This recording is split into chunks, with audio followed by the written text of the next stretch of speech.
locker room to the pitch and everywhere in between, Access Crew SC is your ultimate inside look at the black and gold.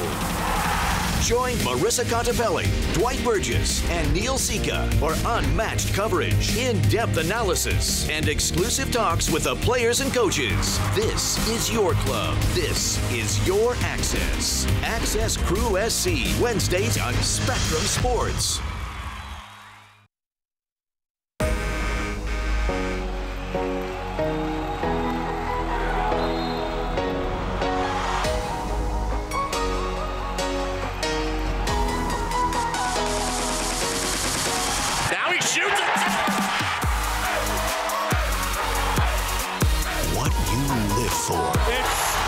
Lives here. We are Spectrum Sports, exclusively on Spectrum. Have you ever lived for something? Have you ever dreamt of something? Something more? Something special? Something bigger than yourself? Well, have you? This is what you live for!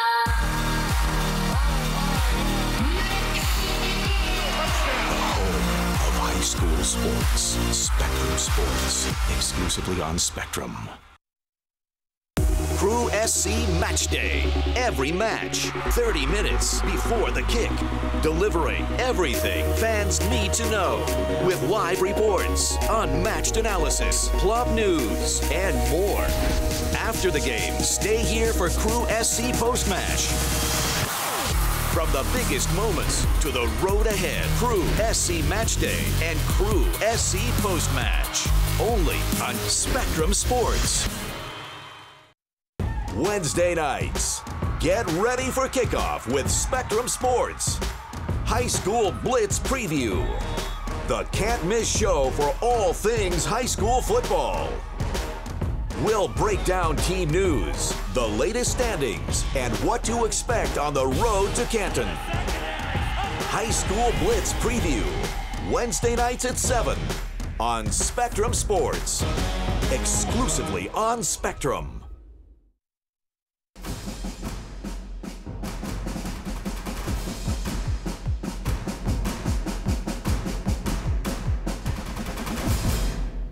Welcome back to Friday Night Huddle, Week 8 of high school football all across the Buckeye State. One of the games we're checking in on is Benedictine and Padua, game tied at 10, and Padua driving with the football, trying to take the lead. Handoff and a nice tough run inside, getting down to the 2-yard line for the Bruins is Krishawn Long, a junior running back. Pretty good run, as it's going to be. You see, they're already in the fourth quarter, a very fast-paced game. As big playoff implications in this one. Both of them currently in the playoff. Picture would be in the playoffs if they ended today, if the regular season did. And here we go. A run straight into the end zone. That was kind of easy. Is getting into the end zone is Trenton Kramer, and that will give the Padua Bruins the lead. 16-10, point after coming for the Bruins. So that's huge. You take the lead, point after coming. You want to play from ahead in the fourth quarter. Don't want to be playing from behind. And I like it by Padua. Don't get cute when you get that close to the goal line. You've got the league leader in rushing. So just keep giving him the ball. He's the guy that you have relied on to this point to get you to 6-1 on the season. He's already over 1,000 yards rushing. Continue to rely on those guys that got you there, especially that close to the goal line. Yeah, and this game kind of gets that sense of, who's going to make that play in the in the last few minutes there. So Benedictine, they're not shy of being in these types of contests with each other. So I'm careful, keeping an eye on this game here. But yeah, 16 or 17 almost here, 17-10. So yep, up 7. Well, another game that we are tracking. You heard Matt Goul with the update was 7-0 as Chardon with the ball, trying to get things even against the Brush Sharks, and the Hilltoppers driving. Their quarterback, Andrew Kobieski, lowers his shoulder and dives into the end zone. Ball game tied up at 7. So Kobieski, dangerous weapon, big kid running the football, and 7-7 third quarter. He was one of those players that that was missing in action last week. So good sign for the Hilltoppers to have them all guys healthy, ready for Week 8. But this is a tight contest. I mean, Western Reserve Conference titles on the line, and also playoff implications as well. So, we had talked a little bit about Solon Comets, and they have the football, and they got the football to start the third quarter, down 6. They're moving the football. So obviously, if you're Solon, get points on the board. Yeah. But you're going to have to rely on that defense. There's no question about it, because Menor isn't done scoring, so you better not be done scoring. Yeah, we were smiling at each other in between breaks. One of the things that's keeping Solon in this game is those 3 turnovers that they've been able to put together. So, so long as their defense can hold it together there, offense has a shot. You can close this game and even possibly win it out. So it seems like for Solon offensively, it's been the big plays. It's try and get the ball to turnover. You turn it over. Yeah, turn it over and then go for the big play, go for the kill shot. Absolutely, and that's the smart thing to do. But for them, when they've had to sustain drives and go 13 plays, 14 plays, they haven't been able to do it. They got 3 first downs in the first half. So at some point, that offense needs to get some sustained drives to allow that defense to get some wind here in the second half. Because if they got to continue to go on the field over and over and over again in the second half against Menor, eventually that defense is going to wear down. I don't care how good it is. And don't think the Cardinals didn't watch that game film from last week against Solon. I mean, they can cut a score if they need to. So, obviously the 3 turnovers helps, but we're going to see what happens here in a few. St. Ignatius, Moeller, as that game, Moeller up 10, third quarter, and the Crusaders driving the football, trying to expand their lead on St. Ignatius. As we take a look in, and Moeller is inside the 10-yard line, trying to build on a 10-point lead. First and goal from the 7-yard line for the Moeller Crusaders. And you get a good look at it. The quarterback. Wildcat formation. They go Wildcat, and it's Brendan White, or Brian White. And it'll be second down and goal from the 5 as Brian White. And we saw turnover in the end zone just before halftime, so a little bit of a different look. You put an extra running back there, and you try to run the football, and you get big, and you see the line. They've got a formidable offensive line, as Moeller usually does. Really good tight end as well in Brendan Bates. That would be number 80, standing about the 10-yard line. So kind of interesting. They're going 2 tight ends, and now they split one of them out. Caden Clark from Danny Clark's younger brother from Hoban is one of their tight ends. There's the direct snap again, and nothing doing. A nice job of chasing that down from the backside as Darian Kennard, one of the big offensive linemen there as well. Logan Joyce is the linebacker who chased that down from the backside. So it'll be third and goal from the 5 now. As, again, here comes the – if it gets to 4th down from this point, do you kick a field goal? Right. I mean, you're at the 5. In theory, it makes it a 13-point. Right, but it's already a 2-possession game, and you're this close against St. Ignatius. How many more times are you going to get that close against the Wildcats? Now, the thing that will factor into that is St. Ignatius has a kicker who's made a 55-yard field goal and a 59-yard field goal already. You would push it so that you would need 2 touchdowns. You'd push it to a 13-point lead. I don't know. It's going to be a gutsy call if they have to be forced to go on 4th down and try to figure out what they're going to do. So best thing they can do is just try to score here on the 3rd down if you're Moeller. But, man, this is definitely this way it's playing out right now. This could definitely be a big upset, Division I here. This is why it's so tough to be a coach, because you've only given up 13 points to this point against St. Ignatius. So if you believe in your defense, if you want to continue to rely on that defense, I completely understand that. I mean, St. Ignatius, the fewest amount of points that they've scored all season long is 17. That was week 1 against Hoban. Since then, it's been at least 30 in every single game. It's only the 3rd quarter, so there's still another quarter to be played, but to hold St. Ignatius down to 13 to this point, it tells you that your defense is playing pretty well, and I think it allows you to get a little bit more risky.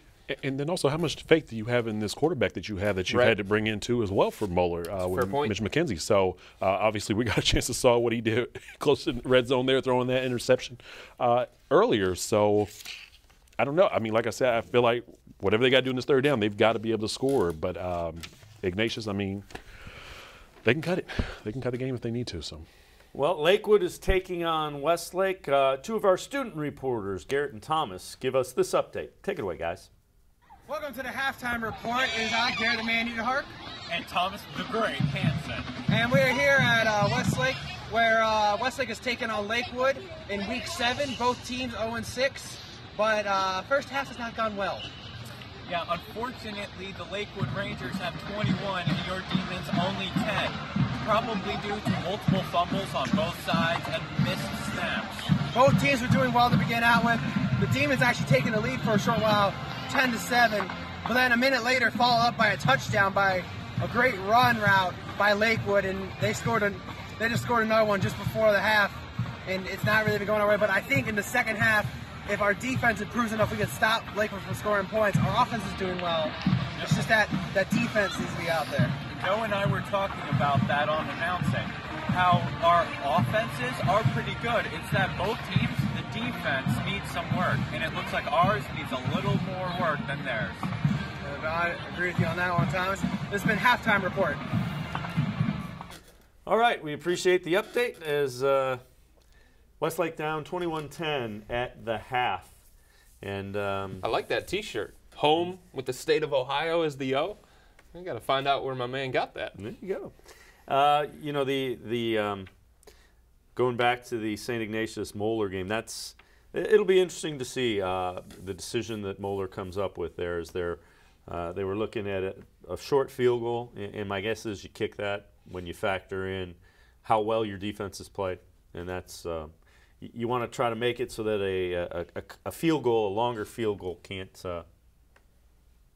give you the lead. Yeah, I mean, right now, and I feel pretty optimistic right now about Moeller's defense. I mean, they've kind of proven it already here in this first half against the Wildcats. So, you know, they want to go ahead and take that chance. If they got to hit a field goal in the fourth down, you know, so be it. But right now, it looks like the defense. Yeah, I'm really feeling pretty optimistic about them right now.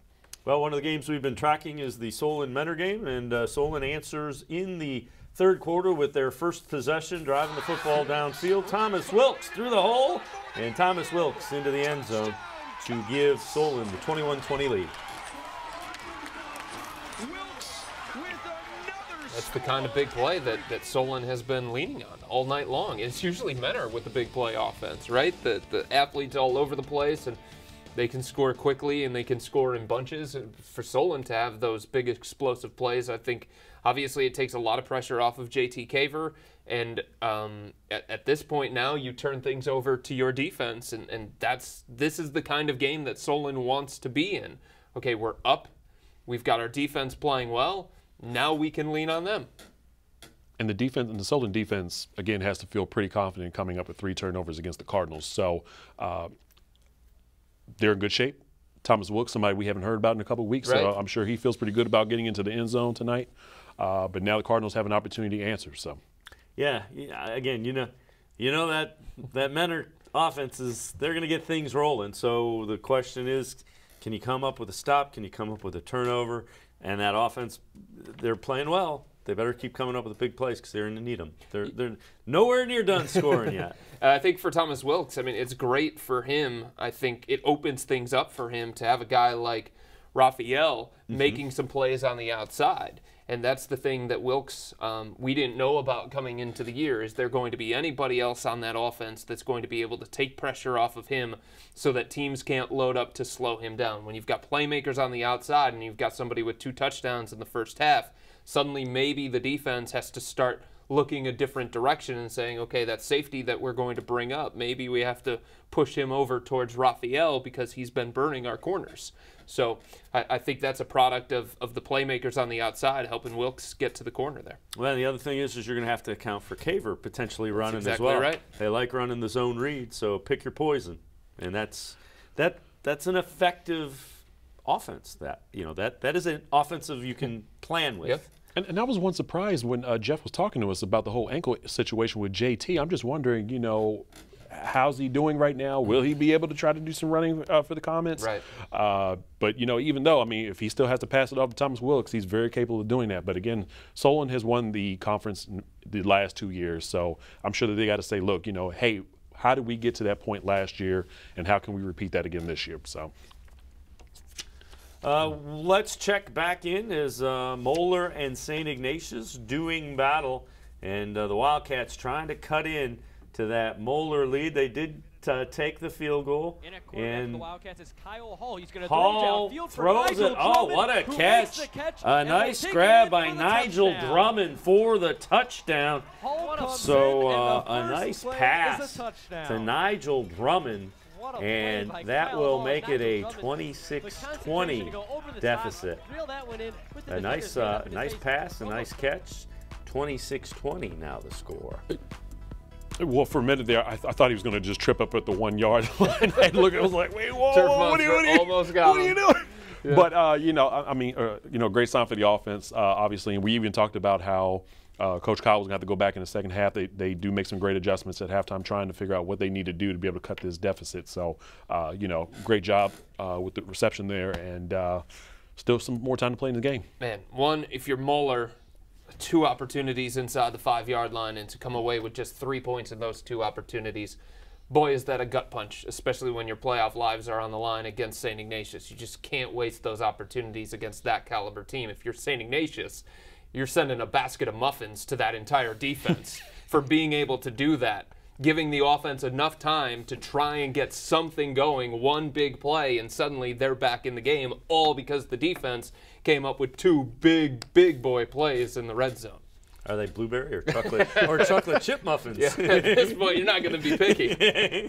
Might be banana nut. Who knows? But yeah, the defense has been coming up with plays for St. Ignatius, and you know the great news, if you're St. Ignatius, boy, we just hit the big pass play. The bad news is they're still down 6. Yeah, you know, and you know, Moeller puts another one on the board, and it's all of a sudden it's a 2-score game again. So again, it's good that it's a 1-score game, but you know, they're by no means out of the woods just yet. Right. But they're getting there. And these two teams are very familiar with each other as well. So I'm sure they've had plenty of tape, plenty of experience to rely on in this game coming in. But let's make a mental note: this 26-13 lead that they had, because this could make all the difference in the world how that changed and what they decided to do when they didn't score in the red zone there. Let's check back in with this game as St. Ignatius's defense coming up with the play, and ball is loose, and the Wildcats recover, and they recover at the 30. Moeller didn't need that. Coming up with the recovery is St. Ignatius's Daniel Skelza. Daniel Skelza with the recovery, the safety, came up with the recovery.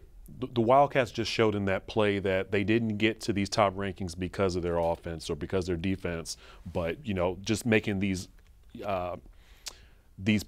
special plays when they needed to at the time that they needed to. So you know, the Wildcats are going to have another opportunity to kind of maybe even tie this game, even take the lead. But you know, great sign there for their defense again. Well, this muffins, right? 2 muffins. 2 baskets. I was just saying. Are they big or? I was just saying, at some point, these opportunities, these missed opportunities, you got to reward them. I just got to give you credit. Let's head back to the phones. Ryan Isley joins us. He's going to update us on the Barberton Tallmadge game. Ryan, what's going on? Hey, guys, you asked me at halftime what the Tallmadge defense had done to kind of bottle up Jeff Parker. I'd like to change my answer. The answer is nothing. Jeff Parker has run wild in this second half. He already has 2 touchdowns in the third quarter, pushing the Barberton lead to 27-3 now with just over 3 minutes left to play. And Barberton has the ball first down at its own 35 and starting another drive here in the third quarter. They score here, and we will be looking at a running clock here in Tallmadge. So just like that, you know, the Barberton offense gets things rolling. We did see one of those Jeff Parker touchdown runs. Has the defense really asserted themselves as well? Is that has it been turnovers or what has gotten the ball back so quickly for the Magic? It hasn't been turnovers. It's just been really good, solid defense. I feel like as soon as Barberton got that lead early and then they stretched it to 13-3, they smelled the blood in the water, to be honest. And then once they went up, they got that first touchdown here in the third quarter. You could see the intensity rise, and you had a feeling that Tallmadge was not going to move the football. They didn't, They punt the ball back to Barberton, and then Parker busts one down the left side for 58 yards, and you could almost hear the air come out of this crowd here in Tallmadge, which has been, they've been raucous all night. They've been so loud, they've been boisterous even with their team losing. But if that second touchdown in the third quarter by Jeff Parker just kind of took the wind out of their sails for a while. Ryan, how impressed have you been with Barberton? That's a team that's unbeaten, probably feels like they're not getting as much love as some of the other 7-0 teams. How impressed have you been with the Magic? This is the second time I've had them in 3 weeks, and they are extremely impressive. And to be honest, I would like to see their speed on turf, because they have speed, but the 2 games I've seen have been on natural grass, which is obviously a slower surface. I can't imagine how much faster this team could be on turf, but they're an impressive football team, offensively and defensively. Their defense just sets the table for the offense to come up and take over. Like I said, they didn't score in that first quarter, but the defense was holding Tallmadge long enough to let the offense get into the football game. And once they got in the flow, you could just tell it was a completely different football game from the Barberton side. All right, Ryan Isley, we appreciate the update. We will check back in with Ryan as the Barberton Magic. You know, it's kind of been, first there was Aurora, that was a statement game, they won big. Then there was St. Vincent St. Mary, that was a statement game for them. Now Tallmadge with 1 loss. They're probably getting a little tired of making statements here in the middle of this season. Disrespected. They feel disrespected. Are you going to do something about that in the rankings, Nate? I haven't been disrespecting them. I might be, you know, the second most popular person in Barberton next to the mayor. Yeah, I mean, Tallmadge, you know, they haven't been to this in this atmosphere for quite some time. And so right now, them holding a number 2 spot in the region, you know, I'm just kind of wondering, you know, just in their mind, what was going through coming in tonight.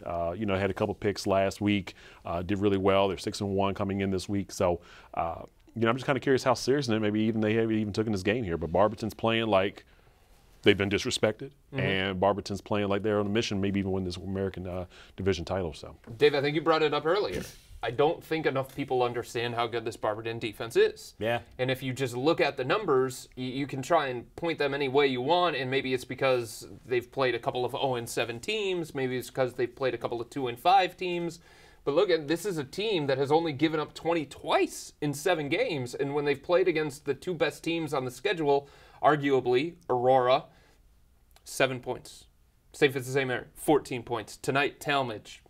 They haven't even gotten close to double digits. So this defense of Barberton, combined with an offense that averages about 34 points per game, that's the making of a playoff team, one that can make a deep run in October and November. And that's kind of what they were gearing up for. They wanted to be physical up front. And when you play Aurora and you beat them like they do, and when you play St. Vincent St. Mary and you beat them like they have, they're playing physical up front. So they're giving Coach Gatto what he wants. So let's see exactly how Barberton can finish things out. Well, we're going to check back in. Solon is a trailing Mentor, 23-21. And we're going to check in with that game. And it is a punt return. Trayvon Raphael, and he's going down the sidelines. It is a 90-yard punt return for a touchdown by Trayvon Raphael, his 3rd touchdown of the night. And the Solon Comets, somebody said special teams. I think it was actually Nate. So the punt return makes up for the old stuff. 27-23. So yeah, well, yeah. Let's pick up on this Raphael. I mean, he's doing a heck of a job tonight. I mean, trying to figure out where his jersey is being sold now. So, but yeah, I mean, he's keeping them ahead right now. And obviously, in a game like this, you're going to need key plays from some of your playmakers and also from your special teams. So, you know, hats off to Comets right now, but still, game's not over yet. No, and again, Mentor's offense is going to keep scoring. So you're going to have to find a way to either come up with a turnover or score. Those are your 2 options. This is what head coach Steve Trevisano wanted, actually. And this is a position that I think Mentor needed to be in. Coach Triv thought, going back to last week's game against Shaker Heights, that it was good that his team and his starters were playing into the second half because he felt like things were getting a little bit too easy because his starters didn't have to play in the second half. They didn't have to play past the 3rd quarter because they were winning those games by so much. Playoffs is about adversity and overcoming adversity, and how do you handle yourself in pressure-packed moments. And if you haven't been in those moments, it's tough to know how your team is going to respond. So they got a test last week against Shaker Heights, and they like the fact that they got tested. And now here they are against Solon on the road. This, no matter what happens tonight, prepares Menor really well for the postseason if they can get in. And, you know, Menor obviously in a little bit better shape if they lose this game than Solon is. Sure. Solon really needs this one, and it'll be interesting to see. They're going to get tested. You know, the Menor's offense isn't going to stop. So your defense either has to come up with a turnover that gives you an extra possession. That's the reason for the turnover, or you just have to outscore them. Only 8 teams can go to the playoffs in this region, and right now Solon is on the outside looking in, and they are playing like they want a spot in Week 11. So, you know, right now they're in good shape. 3 turnovers in the first half. You know, unbelievable start for the defense. And they got a chance to maybe even try to extend this lead. But Menor, don't count them out just yet.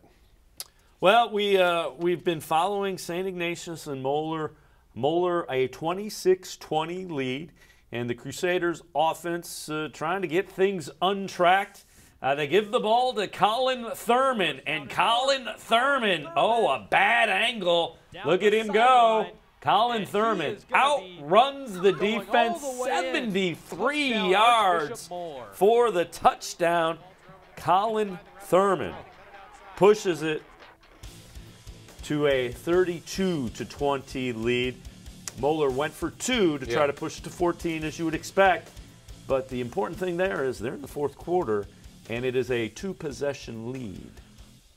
Ladies and gentlemen, I mean, St. Ignatius was not allowing a lot of points coming into this game, about 16.5 a game in the first 7 weeks. They've getting up 32.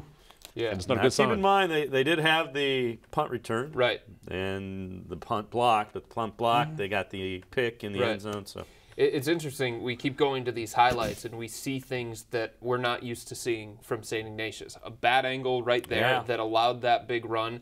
You don't turn on games and see big runs against St. Ignatius. You don't turn on big games and see punt returns for touchdowns against St. Ignatius. You don't see blocked punts against St. Ignatius. So we're seeing some things that we're just not used to seeing from the Wildcats. And for Moeller, you have to continue to capitalize. It is the fourth quarter. You have a 12-point lead.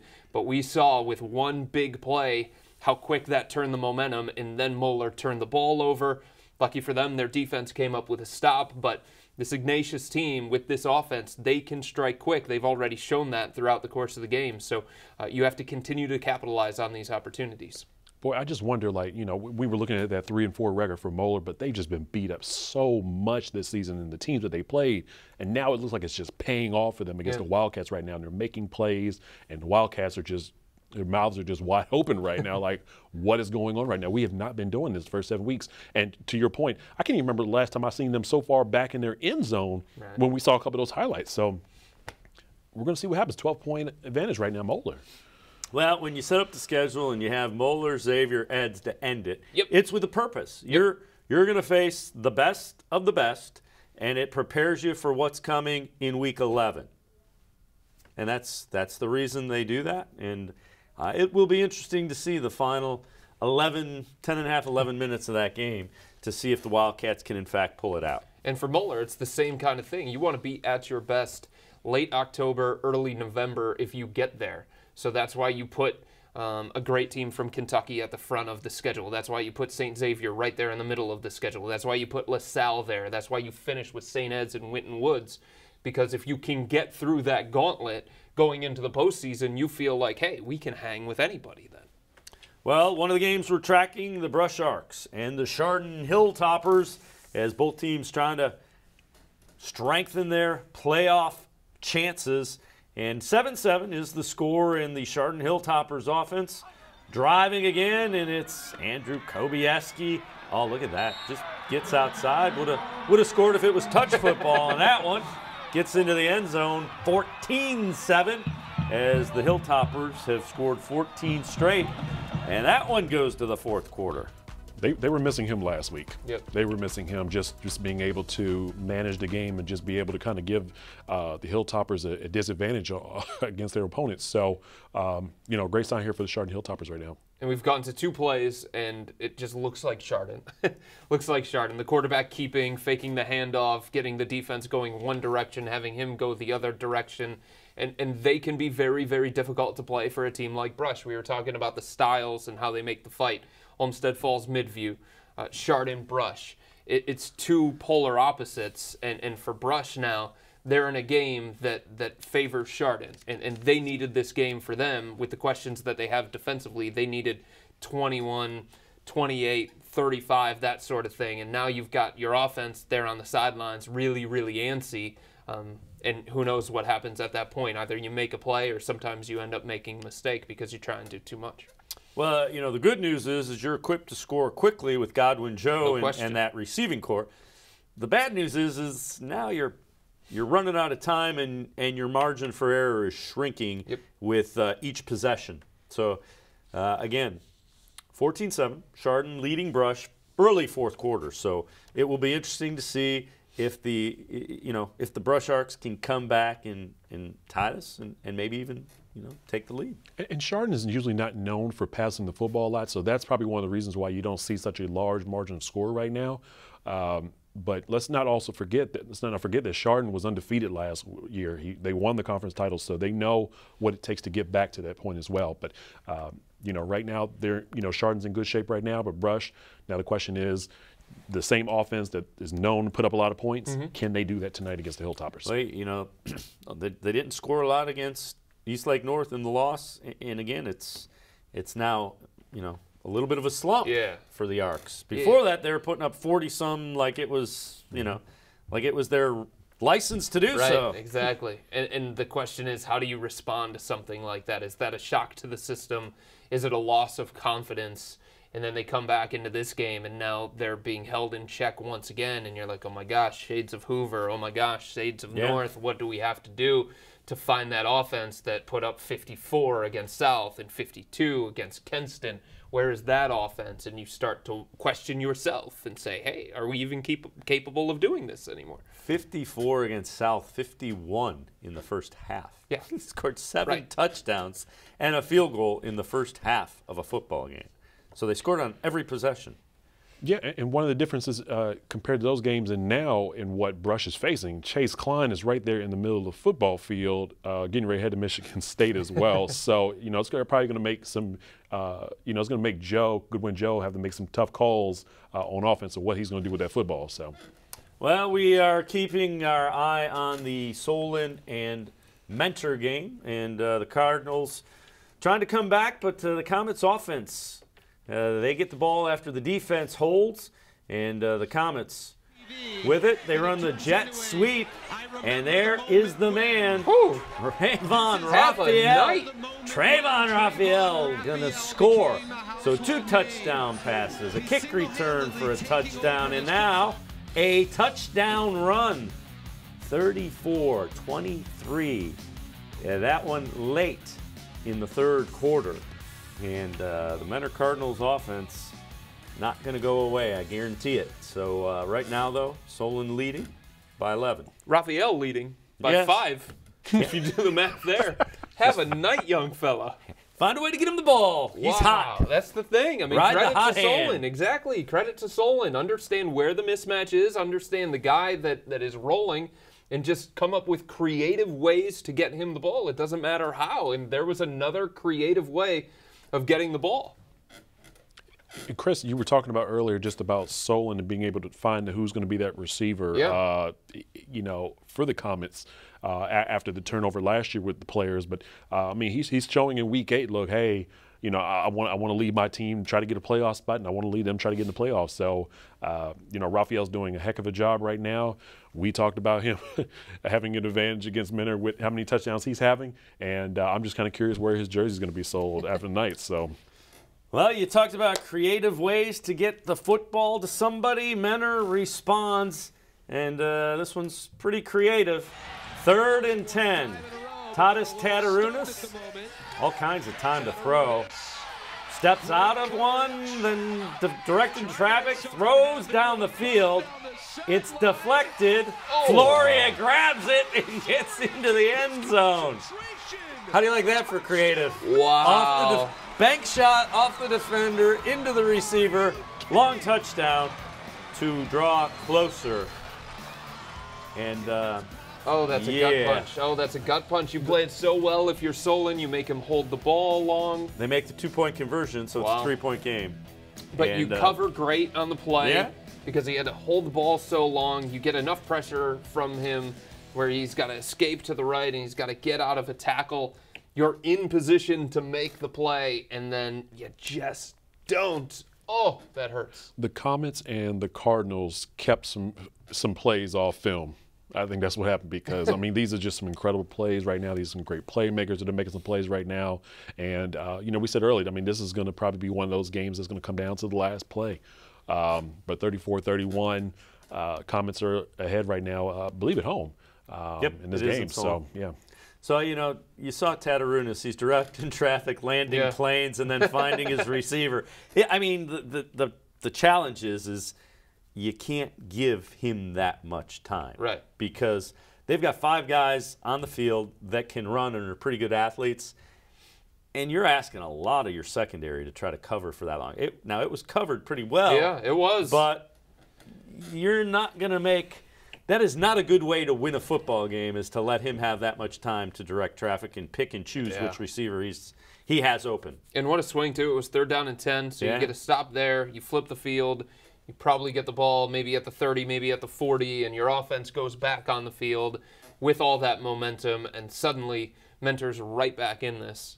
Yeah, and you know, it's late 3rd quarter, so you know, that could go on all night, as they say, because both of those offenses look to have found a little bit of a niche, a little bit of groove, and some things they can build on and work off of. So a 3-point lead for Solon, and they're going to be approaching the 4th quarter here very quickly. So still plenty of football left to be played. Again, huge game for the Solon Comets. If they find a way to win that will likely elevate them up into the top 8 in that region pretty solidly, just because of the second-level points from Mentor. Remember, Mentor's only lost 10 points to St. Ignatius early in the season, where they fell behind big and then rallied. And Euclid's probably the biggest, that's probably going to be the biggest cheerleader tonight because they're trailing right behind Mentor in the rankings as well. And Mentor, I mean, this is the first week that they were put into the AP poll as well. They made their debut. So I'm sure they want to try to hold that spot, even try to move up in the rankings as well. But we have some very tough teams in Division I.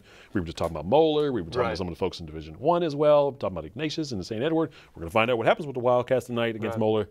But no, definitely, I think right now in this game, Euclid's probably sitting back saying, come on, Solon. So, well, the other thing is Stowe won last night, so they already have kind of elevated. They're another one pretty solidly in the top 8. They're looking to potentially host a first-round game. Yeah, and if you're Mentor and you're Solon, you're kind of looking at Massillon Perry in a way, because Perry's sitting there in the 8th spot, but this is Division I, Region 1. And they've played 7 games. Only one of those teams has been Division I, Region 1. They've got 2 more against those kinds of teams where all the big computer points are. But one of them's undefeated Canton McKinley. So if you start looking at those secondary points, because of the schedule that Solon has played, because of the schedule Mentor has played, compared to the one for Perry, Perry's a team that is probably likely to slide out of that mix if Solon can get this win tonight. Well, let's check back in at the St. Ignatius and Moeller game down in Columbus. Moeller with the lead, and little pump fake, throwing into the end zone. Oh, KO gets behind the defense, and Michael Thompson hits him with the touchdown, and a nice job of finding the man, and that made it 39-20. Wildcats trying to respond, and a safety. The sack, it comes out, but it's a safety. So 4th quarter, and it looks like Moeller is going to hand St. Ignatius their first defeat of the year. 41-20 the score. Let's see where we start. Well, speechless. I mean, that's one that we did not expect at St. Ignatius here. They came into this game on a roll. They came into this game having played a really, really tough schedule. It's not like they had to go all the way to Cincinnati. They went to Columbus instead. Sometimes you go to Cincinnati and it gets very, very difficult in that kind of environment. And Moeller's the team that we looked at the record 3-4 with some of the injuries that they had. 41-20. This is a statement for Moeller saying, hey, don't forget about us in this playoff mix. And if we get in as like an 8 seed or a 7 seed, 1 and 2, you better watch out here. And the flip side of it is St. Ignatius doesn't get any easier. They play St. Xavier next Saturday, and then they have St. Ed's to finish out the regular season. So Wildcats are in the playoffs. I mean, that's not up for debate, really. The question is, you know, they could end up in the bottom half. Then all of a sudden, hey, you're the 3rd seed. You get to face St. Ignatius. Right. But as a coach, as Chuck Kyle, and you know, you definitely probably don't want to see these errors going on with your team right now. But now also if you don't mind, let me drift over to Moeller right now. They're in the same region with Xavier, so they know that they have to prepare well. They have to make sure that whatever mistakes they were making in the first 7 weeks, they changed that coming into tonight. So obviously they're showing that. They're showing that they took a beating and a pounding in the first 7 weeks, that they're ready for the playoffs. They're ready to move ahead here. So, but Ignatius, wow. I mean, that's a big surprise. I mean, I was just kind of just shaking my head in front of Chris, just saying, well, you got to be kidding me. So.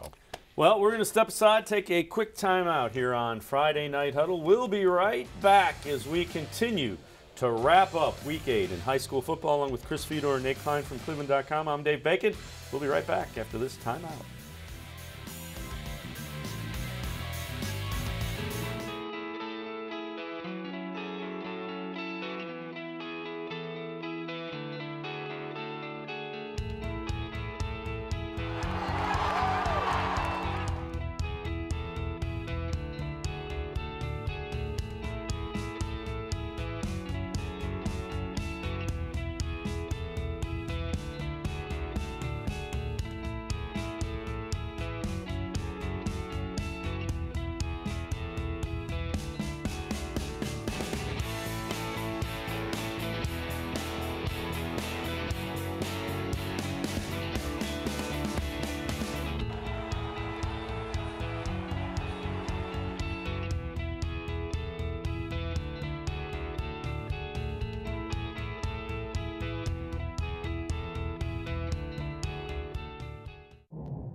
This city, this club, stands with you. Danger from Mira! Awesome! What you live for lives here. The volley, Kamara, yes! Ohio's television home of Columbus Crew SC, Spectrum Sports, exclusively on Spectrum. This is it. Your big break. Your one shot.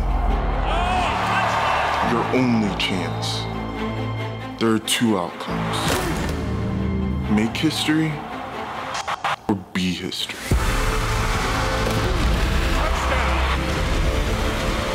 The home of high school sports. Spectrum Sports. Exclusively on Spectrum. The Ohio Lottery's Partners in Education program has been recognizing students and teachers who shine both in and out of the classroom since 2007. To nominate a deserving teacher or student, go to ohiolottery.com and click on Supporting Education. Students in kindergarten through 12th grade are eligible to be academic all-stars. K through 12 teachers can be honored as the Teacher of the Month. Every school that participates is eligible to be honored as the School of the Year. The Ohio Lottery's Partners in Education, where stars shine. Every week, from the locker room to the pitch and everywhere in between, Access Crew SC is your ultimate inside look at the black and gold. Join Marissa Contepelli, Dwight Burgess, and Neil Sika for unmatched coverage, in-depth analysis, and exclusive talks with the players and coaches. This is your club. This is your access. Access Crew SC, Wednesdays on Spectrum Sports.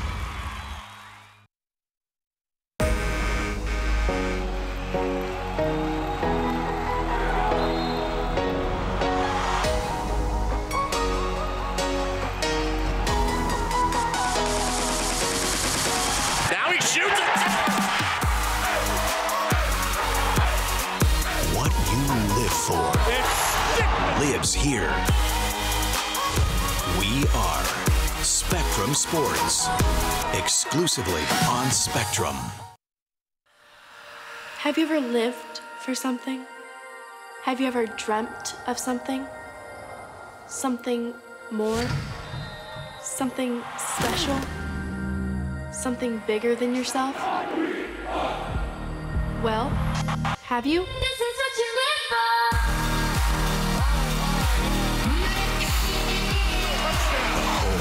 Of high school sports, Spectrum Sports, exclusively on Spectrum.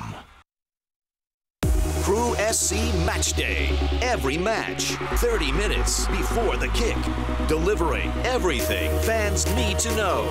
With live reports, unmatched analysis, club news, and more. After the game, stay here for Crew SC Post-Match.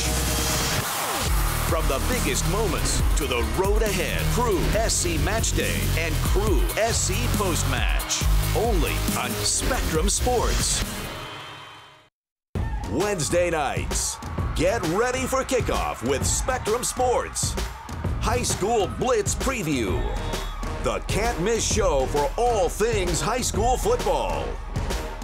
We'll break down team news, the latest standings, and what to expect on the road to Canton. High School Blitz Preview, Wednesday nights at 7 on Spectrum Sports, exclusively on Spectrum.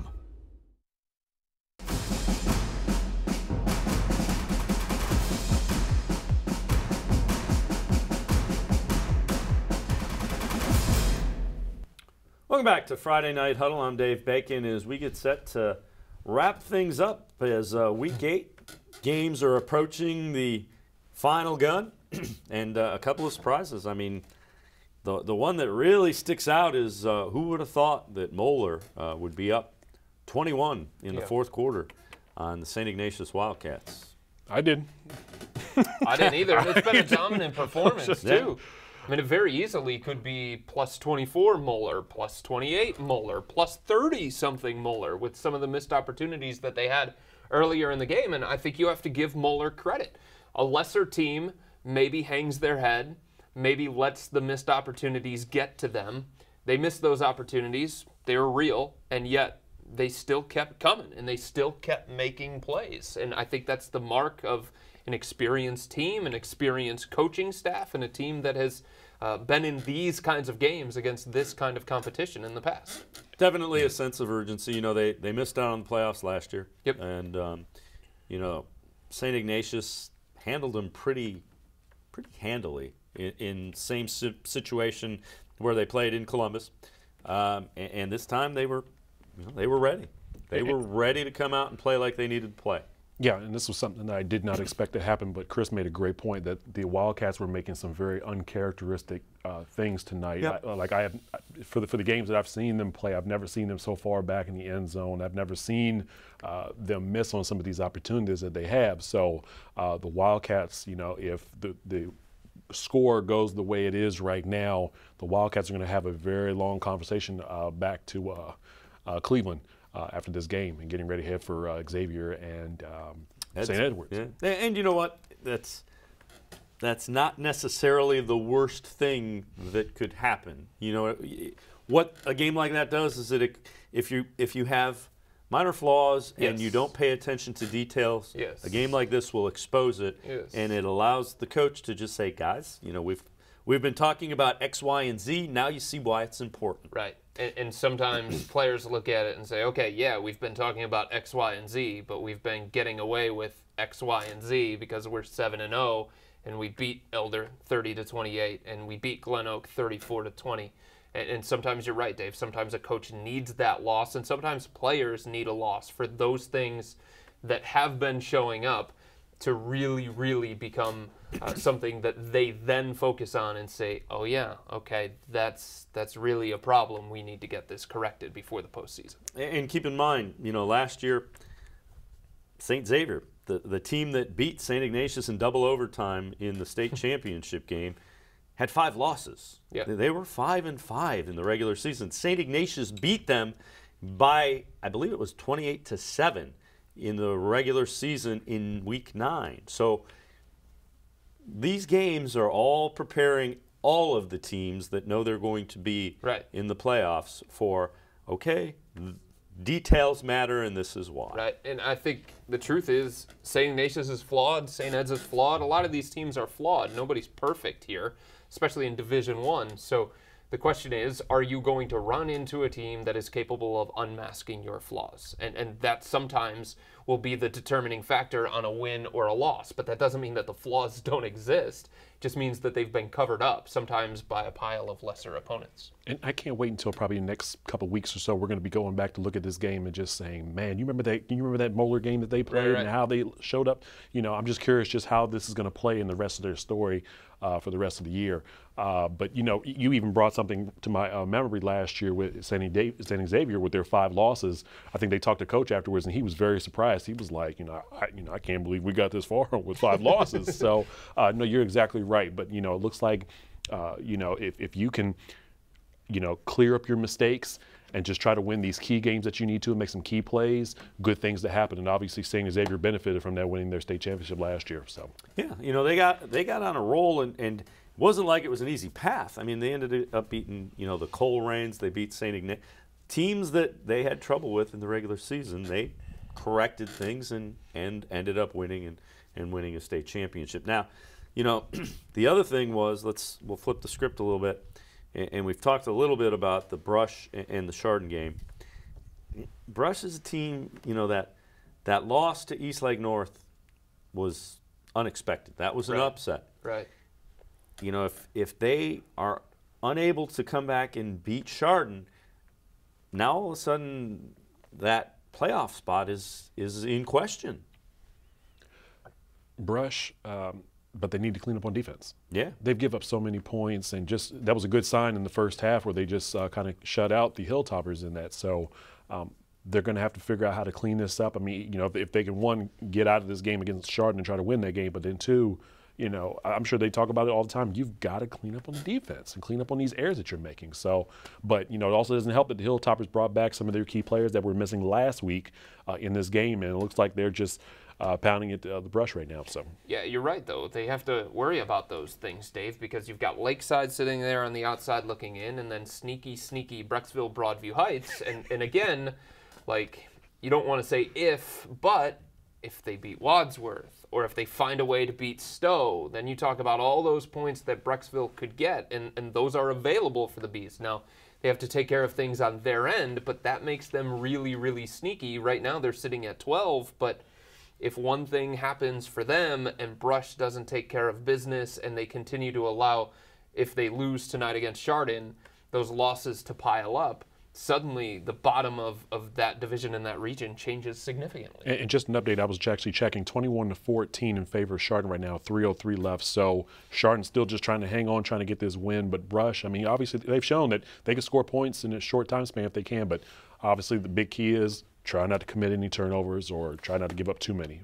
And you know, the other thing is you got to make sure you get the ball back. You know, if Chardon gets the ball, you have to be able to give your offense the ball back. And don't you think they're not going to run that football, because they love it. They love it. If you've never seen them, they love to run that football. Yeah, so. and you know, with that, you know, they want to shorten the game. Yeah. Best way to shorten the game, run the football, pick up first downs. And that keeps Brush's best player on the sidelines. And that's the thing. I mean, if you go back to last week's game, now, Godwin Joe was putting up some huge numbers, so me saying this, you might be like, Chris, calm down. But last week was the first time that he didn't throw for 400 and run for 100, okay? So you saw a little bit of an issue that Brush had offensively last week against East Lake North, and it appears to have carried over this week against Chardon. Yeah, and you know, obviously if you're thinking playoffs, that's a huge concern. You know, the other one that's kind of an interesting, coming down to the wire, is that Solon Mentor game. Yep. That's, you know, that's getting very close, and you know, the Mentor Cardinals, you know, you don't want to give them the ball and you don't want Mentor to have the ball last and be able to win the game with a touchdown, because inevitably they find a way to do that. No, you're right. I mean, Tatis, I would love to have Tatis in a fantasy on a fantasy football team. I would love to have him. You know, do they have fantasy high school? We talk about it all the time. Where have you been? Yeah, no, absolutely. I want to come on the show.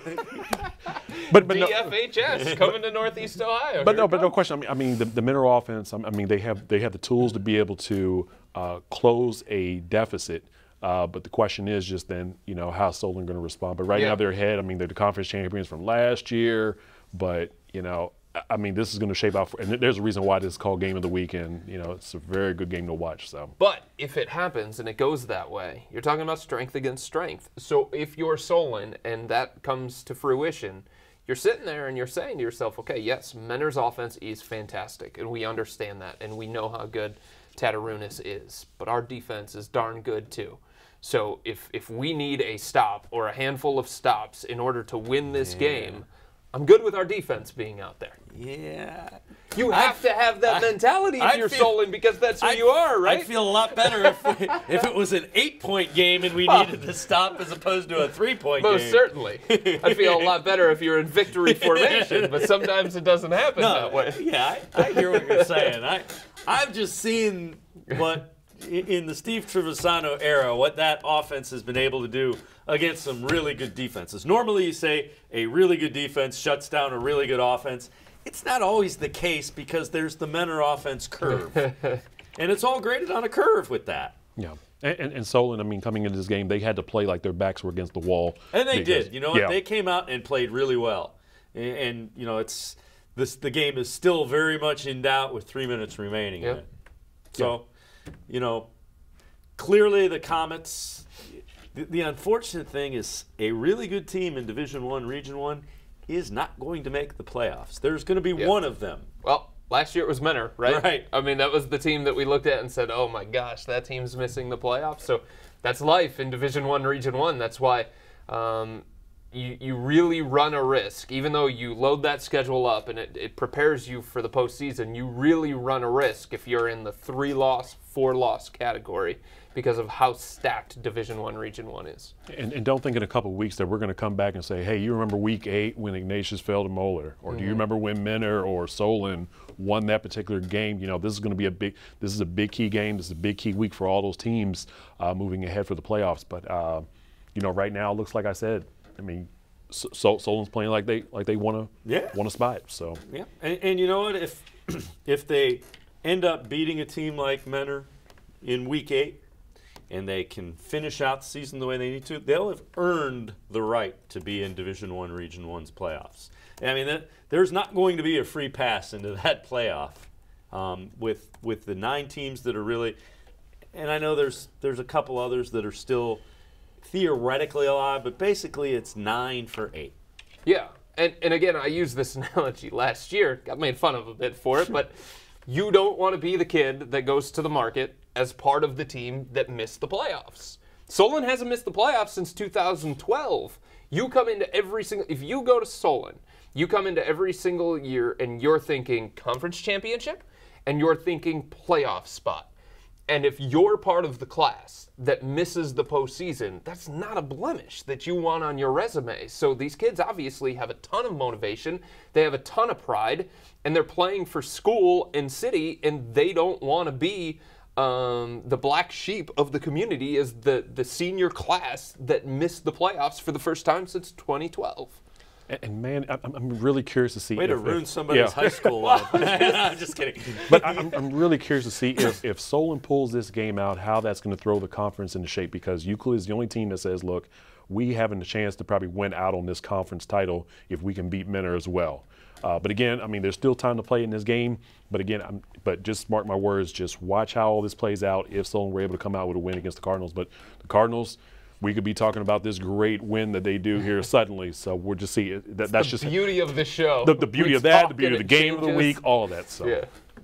The fun is just starting. This is Week 8, and we're starting to talk like that. As Week 9 comes, the picture gets a little clearer. We can talk even. And as Week 10 comes, then basically this team needs to win. If this team wins, the one thing is you want to take care as much of your business as you can early, right? Because you don't want it to come down to Week 10 and you need some team that has 4 wins that needs to beat a team with 3 wins to get you into the. And that's That's literally what happens. I know. I'll let you handle that. When I went to Baldwin Wallace for broadcasting, they didn't tell me there was going to be any of this math. I'm looking at Joe Itel right now trying to compute these things in my head, and I'm just like, forget it, man. That's not happening. We'll look at it and find out who's in when the playoff match. Yeah, I got you. But, you know, the good news is Solon's defense is held, so they force Menor to punt him the ball back. They're getting the ball back with a little under 3 minutes left and a fresh set of downs. So if you can get Thomas Wilkes to pick up a couple first downs, have Menor burn some timeouts, that's the game plan if you're the Solon Comets. Yeah, and Thomas Wilkes, I mean, he will definitely be key in that stretch, and Menor's just going to be kind of licking their chops like, can we get on the field? Can we get on the field? Or can we try to get a turnover and try to get a score in? So, you know, that's a great sign early in the game. We were talking about those 3 turnovers for the Solon defense, and it's a great sign that they were able to hold up here late in the game. So, we talked about it at the very beginning of the show. Head coach Jim McQuaid says it every single week that we have any kind of conversation with him. In Solon, it's about our defense. Our defense is our backbone. And yes, our offense has been playing much better since the loss against Stowe in week 3, but it's always about our defense. And if we're going to make the postseason and if we're going to make noise in the postseason, it's going to be because our defense is that good. Well, one of the games we're tracking is the Chardon and Brush game. And let's check in as the Brush Arcs offense trying to get things rolling. It's 4th down.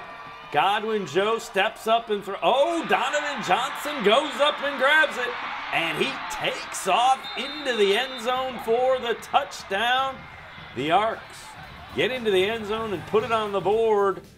21-14, the Arcs lead. How about that? One big play, just like that. That's what Godwin Joe's capable of. That's what the Brush offense is capable of. Now, Chardon's in an uncomfortable spot here, trailing late in the game. Yeah, now mind you, I'm actually trying to keep up with the updates here, but you know, it looks like the score is even tighter now, 21-20, and Chardon's going for 2. So, you know, we're going to go back to this in a minute here shortly, but no, I mean, this is shaping out for, you know, one, it's a great game, and 2, it shows that 2 teams are trying to fight for a good spot in the playoffs. So, I guess we shouldn't be surprised right now, but Brush, you know, that, again, we were talking about their defense, and it looks like right now they're making the key stops they need to so they can get the offensive ball back. So let's check in on this Menor and Solon game. 3:20 left in the game, and Solon with the football on 2nd down and 1. Bad snap, and look, Mike Bray comes up with it for the Menor Cardinals. Oh my! Oh, that's. I mean, technically it's a takeaway, but really it's like a giveaway. Holy moly! I'm with you. If you don't mind, let me ask a question. So you're Trevisano right now. These 3:14. What's, you know? I mean, obviously you're trying to use as much of that clock up as possible. Any ideas? Right now, you're just trying to score. It's 3rd down and 9. As if we can take a look at it, you see 2:44 remaining. 3rd down and 9 from about the 28-yard line. Tatarunas, time to throw. He's intercepted, picked off. So the big turnover coming up with the pick for it's Bubonics.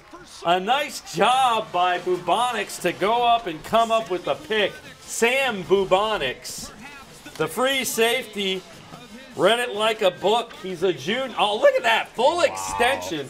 That is a top play, young man. And Tatarunas did the right thing. He looked off to his left, and then he came back middle.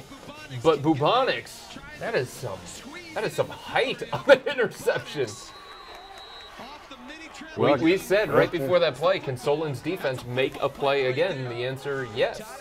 So the defense bails out the bad snap. Yeah. I mean, basket of muffins going to that defense too. I mean, we're seeing it all night though. Offense putting defense in bad position, defense putting offense in bad position. That's what you love to see. These offenses or these defenses picking them up. So the question is, if a basket of muffins goes to the defense, what does the offense that snapped the ball over the quarterback's head get? Coal. A basket of rocks? Coal. They're going to be running. They're going to be running at practice. Running and you know push-up. that. That's all that center was thinking right there. Like, He man. he has just become the biggest Sam Bubonics fan. Yes. In the entire locker room is the young man that snapped the ball over the head. So But if I saw correctly, Menor 2 timeouts. Yeah, they do. And Solon backed up against the goal line. So if you're Menor, the defense got after it and they lost a few yards. But there's your get out of jail free card. You give it to Thomas Wilkes, and he's still running. Whoa! Thomas Wilkes. You don't want to let him get in the open field because he is one of the 100-meter sprint guys who's in the top 10 in the state. So Thomas Wilkes, open field bad if you're trying to keep the Boy, look at him so in. close there, just getting ready to jump. what do Oh, you get? Boy, look at the cut. look at it. That is the best 9-yard run I've ever seen in my life, if that's what it was. Well, I think he ran about 65 yards to get the 9. Then, now he ran Unbelievable. back, then he cut out the field, and then he ran there. And now suddenly, if you're Menor, you're thinking, okay, we're going to use our timeouts. We're going to get the ball back in great field position. They're going to have a 3rd and long, most likely. And So now all of a sudden it's 3rd down and 2. and you've used one. You Right. only have one left, and it's 137. Right. Now, here's another question: if you're still backed up in your own end, do you take the safety and go free kick? Now the danger of that is then a field goal beats you. But the advantage is you don't risk getting a kick blocked deep in your own end. Right, or a return for a touchdown. Right. These are all the I know. things that if I'm thinking them, Jim McQuaid's thinking them as well. Sure. But Wilkes with that run, I mean, that could be play of the night candidate if they get this first down. Because if they get this first down, game over. Had Menor gotten the stop there, you're talking about 3rd down and long. They're going to get the ball probably right around midfield or so. But let me correct you. The play of the night is Sam Bubonics jumping up 8 feet. We've got a lot of candidates. And intercepting that pass. Because that pass is what gave you the opportunity to not be down with a couple minutes left. And he came out of nowhere. They might as well just put a cape on him and change the 2 to an S. Good luck because to he whoever's flew up in ranking the him. end zone. Putting them 1 to 15 is not going to be easy tonight. We've seen some dandies. I still like that one-handed catch. That one's got to be up there. So JT Caver, and if he can run too, I give him the option. With a guy like that, roll him out, put the pressure on your linebackers and your defensive back. Decide: are you going to cover? Yeah. Or are you going to come after? But you're also telling him if you're going to roll out and it's going to be a run-pass option, eat it. No incomplete pass. And they give it and again, Wilkes does it, and you force them to use their timeout. Well, this is the scenario that you laid out, Dave, because Menor's offense going to get the ball back out of timeouts, but with about, 120 maybe, right around there, against the Solon defense. Oh, boy. Yeah. That's what you want if you're both teams. Well, in a way. Yeah. If you can't get victory formation. Yeah. I'm not sure I like that idea, but I'll go with you on that, sure. If I'm Solon's defense, I'd really like Menor to be a lot further back in their own territory. Yeah. Having said that, you've come up with turnovers time and time again. That defense has come up with big turnovers all night long. Ooh. So there's Jim McQuaid. So you want to be a head football coach. Yeah. 4th and 1, punt it away here. Lean on your defense. And if you're Steve Trevisano, I don't think you come after this. I think you try to set up a return. The danger is if you rough the kicker, the game's over. Right. And you run into the kicker, the game's over. So you always think worst case scenario. If I'm Solon, I may try to draw him off sides too.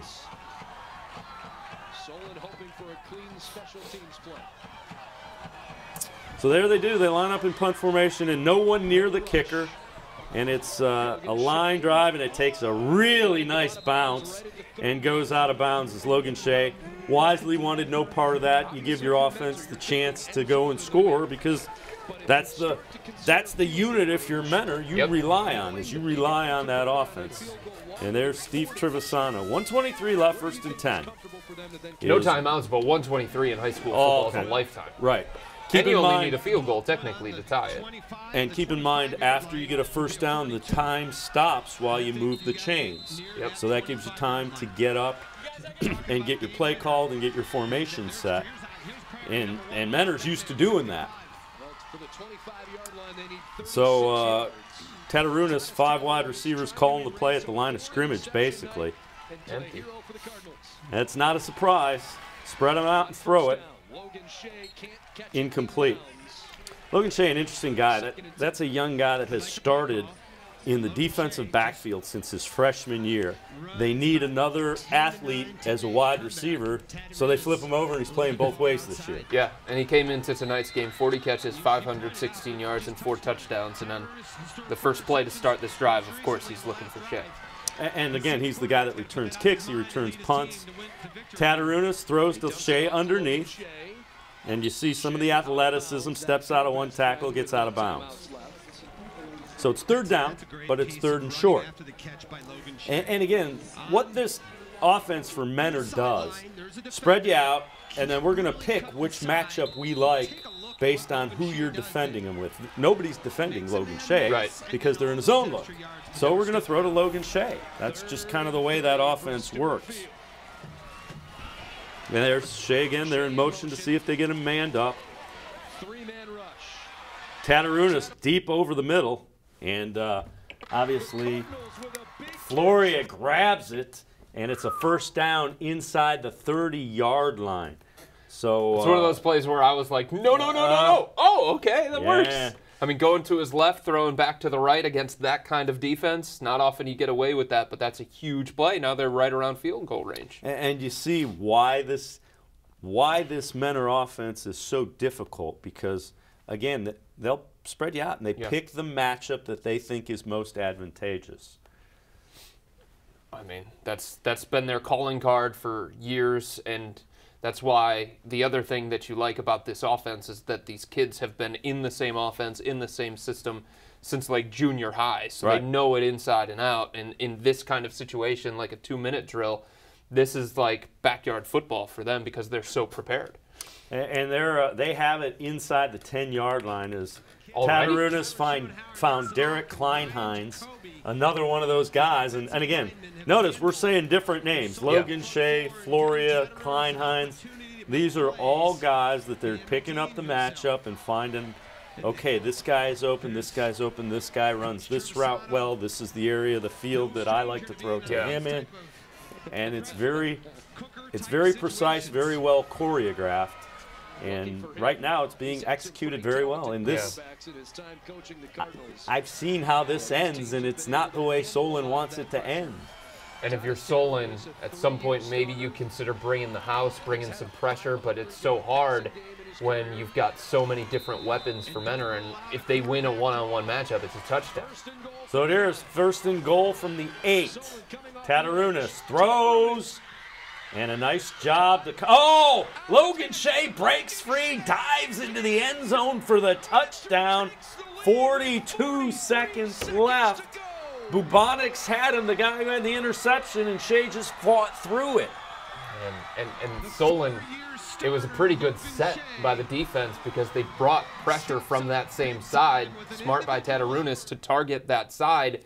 And then at that point, when you bring the pressure, you're just hoping, okay, stop them short of the goal line, make a play, make a tackle, run some time off the clock, make them have to hurry.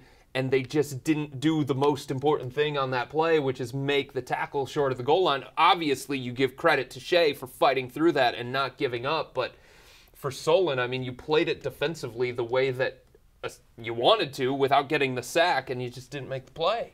43 seconds left. The conference champions are down by 4. Yeah. I'm just going to curious to see how they're going to play this out here. But heck of a job by Logan there to not try to go down. I mean, that's what Steve Trevisano does. Okay, we've got a guy that's a really good athlete who's one of our best defensive backs. We need help at receiver. Let's put a really good athlete at receiver, and you saw him make a play. Yeah, that's just a guy he's an athlete that you got the ball and he made the play. And for Solon, you were in the same spot last week against Euclid.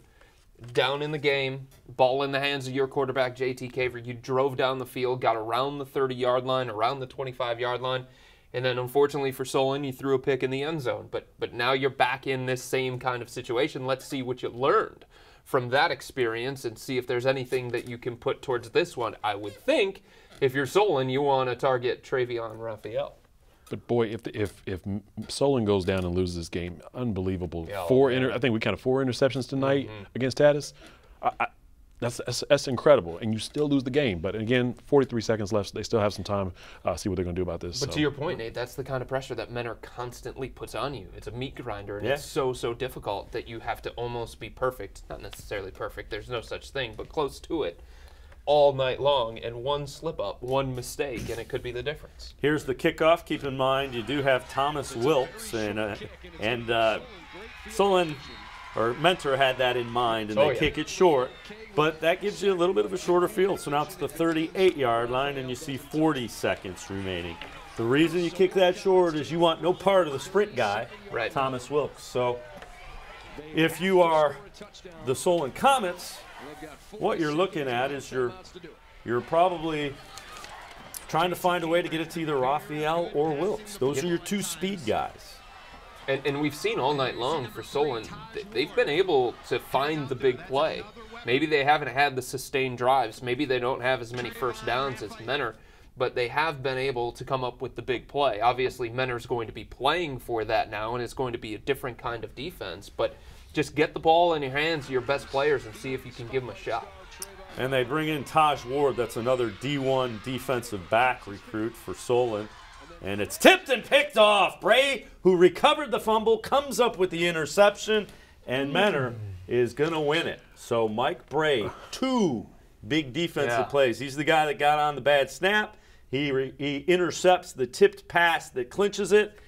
If the other guys get muffins, what does he get? It's a very good question. You know it's coming. You know it's coming.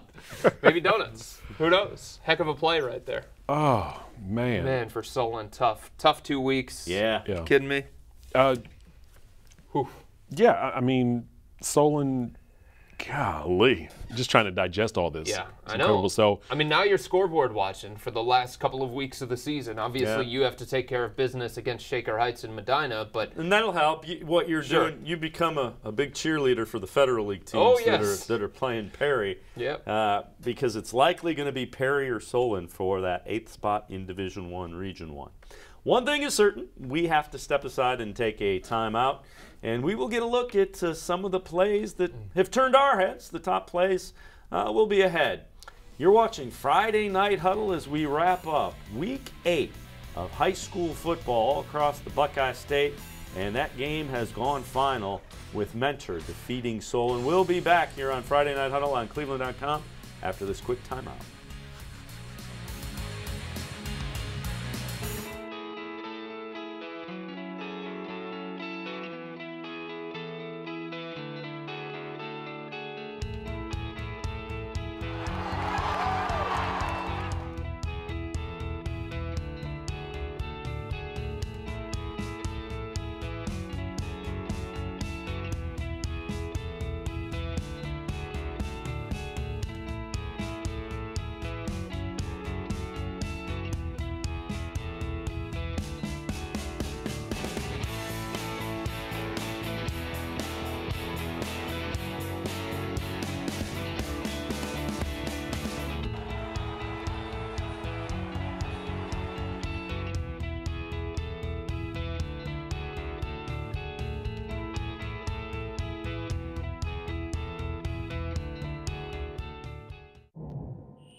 This city, this club,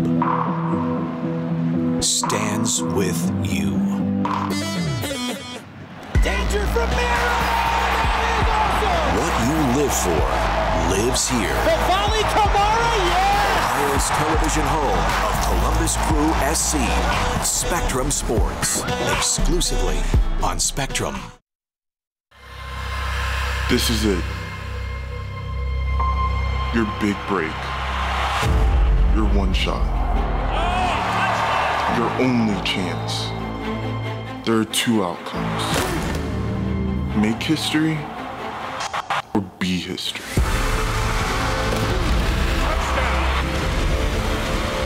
The home of high school sports. Spectrum Sports. Exclusively on Spectrum. The Ohio Lottery's Partners in Education program has been recognizing students and teachers who shine both in and out of the classroom since 2007. To nominate a deserving teacher or student, go to ohiolottery.com and click on Supporting Education. Students in kindergarten through 12th grade are eligible to be academic all-stars. K through 12 teachers can be honored as the Teacher of the Month. Every school that participates is eligible to be honored as the School of the Year. The Ohio Lottery's Partners in Education, where stars shine. Every week, from the locker room to the pitch and everywhere in between, Access Crew SC is your ultimate inside look at the black and gold. Join Marissa Contepelli, Dwight Burgess, and Neil Sika for unmatched coverage, in-depth analysis, and exclusive talks with the players and coaches. This is your club. This is your Access. Access Crew SC, Wednesdays on Spectrum Sports.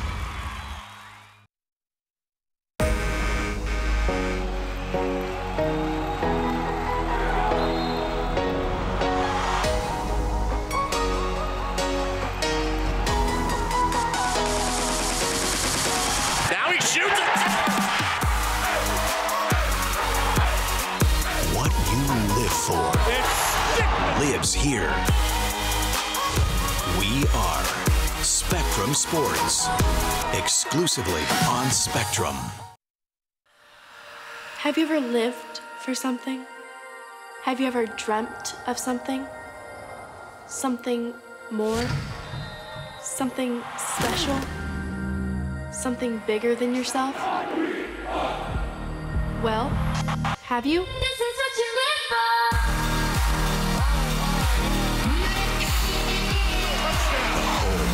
High school sports. Spectrum Sports. Exclusively on Spectrum. Crew SC Match Day. Every match, 30 minutes before the kick. Delivering everything fans need to know. With live reports, unmatched analysis, club news, and more. After the game, stay here for Crew SC Post-Match. From the biggest moments to the road ahead, Crew SC Match Day and Crew SC Post Match.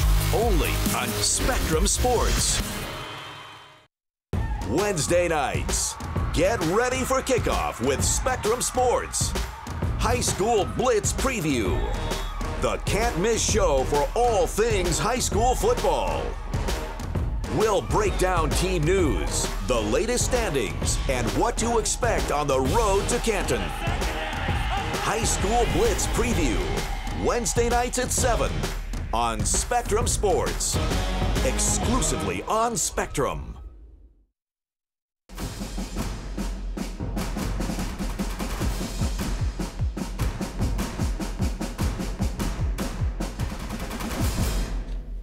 They are the plays that have turned heads and require one more look. You know what we do, the top 15 plays from the night. Let's start things out here in Week 8 as we look at the top 15 plays. Number 15 from the Dayton area, Butler and Piqua. Tie game late in the fourth quarter, fourth down. Piqua's Austin Davis to Hayden Shrub. He grabs it, 29 yards for the touchdown. More on this game a bit later. We move on to number 14. St. Vincent St. Mary didn't have a lot of offense, but they had defense swarming here, getting the safety against LaSalle. Plenty more from this game later as well. Let's take you back to the Dayton area. Butler down 7 on the final drive of the game. Pick was Ben Schmeezing rips the ball away. Schmeezing is going to be the Buckeye next year. Check that out. Number 12, Benedictine's Mateus Schmelski with the 22-yard touchdown run. Oh, look at him bounce it outside, then finds the end zone. More from this game in a minute. Number 11, it was a good one between Brush and Chardon. Conference hopes on the line, and this is Mitchell Kellogg, the third. Big haul up the middle, 34-yard touchdown run for the Arcs. Check out Minter's favorite fantasy football player, Tatis Tatarunas, to Luke Floria with a 44-yard touchdown pass. Oh, yeah. More from these two later. Number 9, Hudson's Colt Pelé, the quarterback. And he finds Colin Poltani, a nice grab in the end zone, 11 yards. Still more from this game a little bit later. Big night for Padua, big season for Padua as we move to number 8. This is Drew Butler dropping back, throwing deep right side, and Colin Pavlis. 23-yard touchdown pass, one-handed catch. Why use two when you can snag it with one? Padua beats Benedictine 31-17. All right, check out the comments receiver here. Trayvon Raphael with this 74-yard touchdown run. Look at him go against those Comets. Oh, breaks a tackle. That was big. More from this game later. Chris, you left him on your bench in fantasy football. I know that. I did. Moeller, Colin Thurman, take a look. Gets outside, turns upfield, and then says, I'm gone. 73 yards. Thurman, 138 yards, 2 touchdowns more on this game in just a minute. How about number 5, Stowe's Terrian Ray? We've heard his name a lot this year. He gets the handoff. Wait for it, hurdles a man right over the defender. Yes, that's a penalty in high school football, but it doesn't change how fantastic that play was. Stowe got the win 35-23 over Hudson. Yes, illegal plays count in the top place. All right, check out LaSalle's Griffin Merritt to Jacob Seibert for the 84-yard touchdown. Oh, yes, the Fighting Irish. Oh, look at him. Lancers win 17-9 over St. Vincent St. Mary on the road. The top 3, number 3, Mentors, Tadas Tatarunas. Pump fake. Oh, all kinds of time. Rolls out, steps out of a tackle, reads a book, directing traffic, landing airplanes. He finds Luke Floria on the deflection and into the end zone. This is like a McDonald's commercial. Nothing but net. Oh my gosh, he had Off the defender, into his hands. Great concentration by Floria. Man. And then he turns it into a touchdown. You said more from this game. How about number 2? This is Solon's Sam Bubonics. Late in the game, Tatarunas throws over the middle. Bubonics high points it. Clutch interception for the Comets. Unfortunately, it just was not enough. Maybe when football season is, maybe he'll try for the basketball team. We'll see. All right, number 1, Taz Tatarunas. If you look carefully, you can see somebody hitting the turbo button on this. To Logan Shea, look at him, turbo! Give me that! The turbo button? I think that's the brake tackle button. What is that? Cardinals won 38-34 against Greater Cleveland Conference opponent, Solon. That's a tough way to lose. That was with 40-some seconds left in the game. So, again, those will be up online at cleveland.com. You can vote on them starting at noon. You can vote as early as you like. You can vote as often as you like. They'll be up until noon on Thursday. And if you're a rebel, vote for the play that was illegal. Chris Fedor told me to say that. Let's head to the phones. We're going to be joined by Bryant Kizer. Bryant, as always, you had a wild one. What happened with Perry and Orange? The final score, Perry 40, Orange 28. I must have put the whammy on. I said at halftime it was going to be some more, but hey, second half, the defense of Perry took care of it, and they get out of here with a victory. So if it's the first one to 60, you don't get to go home. You have to stay. You have to stay there. I got the coach on the line. I got Coach Matt from Perry. He's standing right next to me. Coach Rossitano, congratulations. Talk to us a little bit about some of the adjustments you made defensively in that second half to bring home the win against Orange. The biggest thing for us was just trying to, get settled in. Orange is a very explosive football team, and our guys were just, they were all revved up. We made some mistakes. We missed some tackles and gave up some big plays. But once we got settled in the second quarter, our defense did a pretty good job to help us get the victory. I know as a coach, you're always looking for points to focus on going into the next game, even in wins. How much are you going to focus on those slow starts, especially when you had that one last week and tonight? Well, offensively, we scored 34 points in the first half, so we really didn't struggle offensively.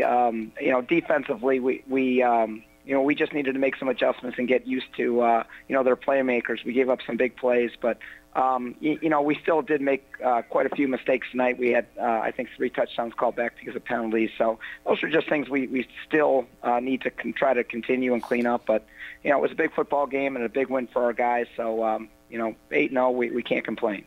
Let's talk a little bit about Colston Brewster. That's a guy that a lot of people in the area might not be aware of. He's a special one. What makes him such a good quarterback? Well, Colston's very accurate with the football for the most part. He's a very intelligent young man, and he loves the game, and that's the key. A kid that has a lot of heart and loves the football game. So he played real well tonight, and he made some good decisions, and at times we made some bad decisions, but he learned from his mistakes and was able to guide us to a victory. Coach, when your offense is going the way it has been, what are we seeing? What has been? What's the key to making that offense be so efficient and effective? Well, it's distribution. We have 5 guys that are very, very good with the football. 5 guys that can score from anywhere, and we're hard to defend in that way. Our guys are they're explosive, and you never know which night who's gonna do what. But they're tough to defend because they can make big plays anywhere on the field. Coach, what do you tell your kids after this one? Obviously, a big win, and you played really well in the second half. You put away a game that was close against a good opponent. What did you tell your guys after this, or what are you going to tell your guys? Well, pretty much, we knew this was going to be a tough game, a difficult game coming here. So we just said, hey, we just have to clean up our mistakes, and we just can't be the team to beat us. That's the most important thing. Just don't beat ourselves. And we knew it was going to be a tough game, and we're happy we're getting out of here with a victory. Coach, so many people, whether they want to or not, they start looking ahead at this time of year and potential playoff matchups, and the conversation of Perry-Steubenville has been going since last year, obviously. How difficult has it been for your kids to stay focused on the moment and not start looking ahead? Well, to be honest with you, that's all we do is look ahead. That's our number one goal. Our number one priority is to meet Steubenville again. Our entire off season has been built around that. And, so we are looking ahead, to be quite honest with you. Obviously we would like to win a conference championship, and we would like to end the season undefeated. But our number one priority, our number one goal is to beat the Big Red. Coach, we appreciate it. Congratulations, and good luck to you. Thank you so very much. Appreciate it. That is my guy. Forget the cliches, man. Throw those out the window. I love it. I love the attitude. That's awesome. You know what? If think about it though, that's the goal. Why not make it the goal? Right. Don't leave it unstated. And you know what? They have the talent to go do it. Without question. Yeah, and a fun story for you. When I went to go visit Perry in the offseason, Coach and I were talking about just the whole Steubenville and last year's finish and everything. And when I showed up at practice, the guys were still running like suicides, and Coach was bringing me into it. He was like, basically like, Nate, asking me, no, Nate, this is not as hard to do this. And I was like, yeah, and I got a bunch of football players looking at me like you better say something in our way. But what was so funny was, run with us, Nate. Yeah, but what I told him, I said, look, hey, it's great preparation for you guys to get back there, right? And all of a sudden one guy looked at me and said, well said. So anyway, but no, I mean, right now they're doing everything that they need to get these wins, and Big Red, it's knocking, so. Well, you know what? Go get them, Pirates. Well, one of the games that we were keeping an eye on was the Barberton game against Tallmadge. Barberton opened it up in the second half and really put away Tallmadge pretty quickly. Our Ryan Isley had a chance to talk with head coach Anthony Gatto. Take it away, Ryan. Coach, it felt like a momentum switch, really, at the beginning of the game. You guys held them to the field goal. Defensively, how big was that for you guys? Oh, it was good. I mean, we did some silly things at the beginning to shoot ourselves in the foot, but our kids responded and played defense the rest of the game, played well. What was the message at halftime? Because you guys seemed to come out a little bit more inspired. Just keep doing what we're doing. I mean, we stalled a couple times on offense, and defensively I thought we were playing a pretty good game. Limit the penalties, and let's just do what we do. It's another good game defensively all around. It felt like, again, holding them to just 3 points and really not letting them give any momentum going offensively. What is that attributed to? Our guys play hard. I mean, they play hard every play. We train, very hard, and our kids are ready to play. They play good physical football, and you know, we're 8-0. I'm excited for him. How great is it to have a kid like Zane running the offense? Hey, I love Zane to death, but we got a lot of great kids. I love them all, man. And Zane Reese, no touchdown or no interceptions in the season. So through 8 weeks, clean in the interception, and he's above 21 touchdowns as well. And hashtag respect. Yeah, no, I mean, Barberton, I mean, they're playing like they're on the team on a mission right now. You know, those two losses last year to Aurora and also in the playoffs put them out. You know, boy, they're on a mission right now. And, you know, just as Coach pointed out, there's other players on that team that are playing that is making this magic happen for Barberton. Yes. I added it, but you know, I mean, heck of a job right now by Barberton right now. They look like they're in good position right now to do well in the playoffs. So. And that defense again. I mean, we're talking about a team in Tallmadge that came in the last 2 games averaging 29 points per game. So for Barberton to hold them to 3 points on the heels of holding St. Vincent St. Mary to 14. You're starting to put the pieces together and understand, 1, why this team is 8-0, and 2, why they feel like they deserve more respect and more love when it comes to the big picture in the playoffs. Let's check in with Ryan Isley. Ryan was at the game and covered it. Ryan, tell me about what your impressions of the Magic have been. You've seen them a couple times now. Yeah, I agree with you guys. I feel like they're not getting probably the respect and maybe the notoriety that they deserve right now at 8-0. I think early in the season, people saw them undefeated and thought, well, let's see what they do against really good competition. Well, they went out, they beat Copley, they beat Aurora, who's had their number, they beat St. V, and now they beat Tallmadge soundly. So at what point do we finally start talking about Barberton as a viable candidate to not only go undefeated, but maybe make a run in the postseason? Yeah, I kind of went out there in the preseason and got the sense that they were ready to do that. What about their defense? You know, everybody likes to talk about Zane Reese. That defense may be a little underappreciated. Key Thompson, one of their linebackers, is a Ohio University commit, and he's a pretty good one.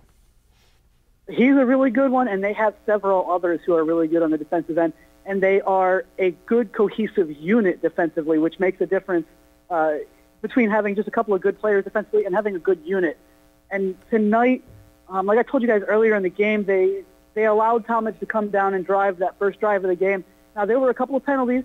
I believe there was 35 yards in penalties in that drive against Barberton's defense, but the defense held up, gave up the field goal, and Key Thompson told me after the game that they felt like that was a momentum builder. It gave them energy once they were able to get that stop and only give up the field goal. And you could see it in their eyes after that. They were coming out, they didn't want to give up any more points, and they didn't. They really held this Tallmadge offense down for the most part. I mean, they gave a couple of short drives, but never really allowed Tallmadge to maybe even feel like they were actually in the football game.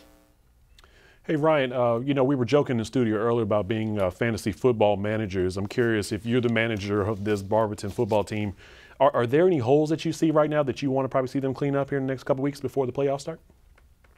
If anything, and I honestly can't tell tonight if they were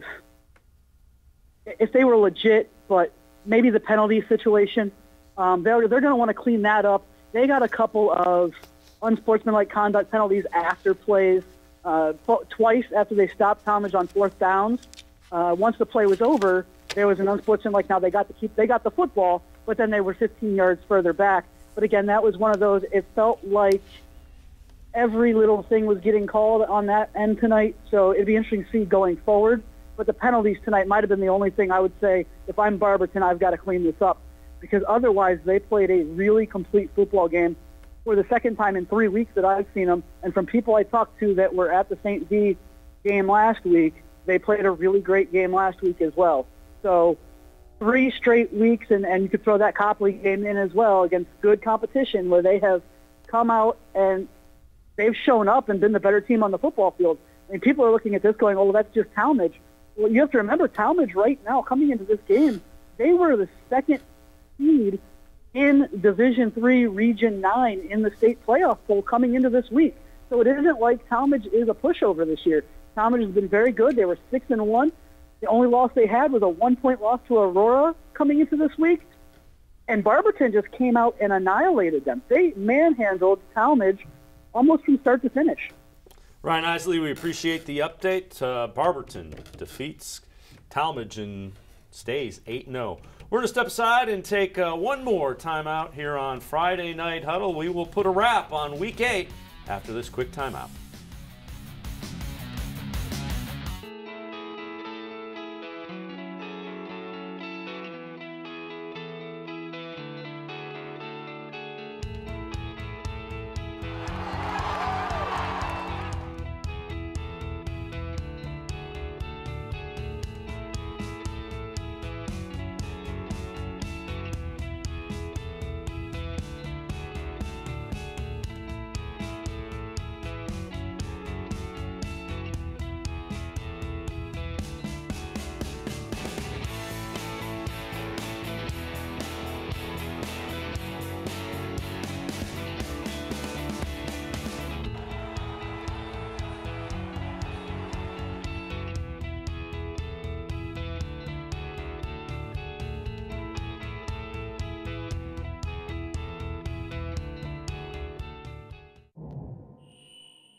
This is it.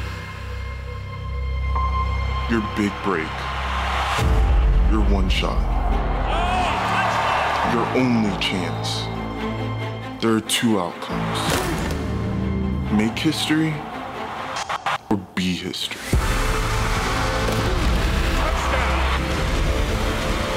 The home of high school sports. Spectrum Sports. Exclusively on Spectrum.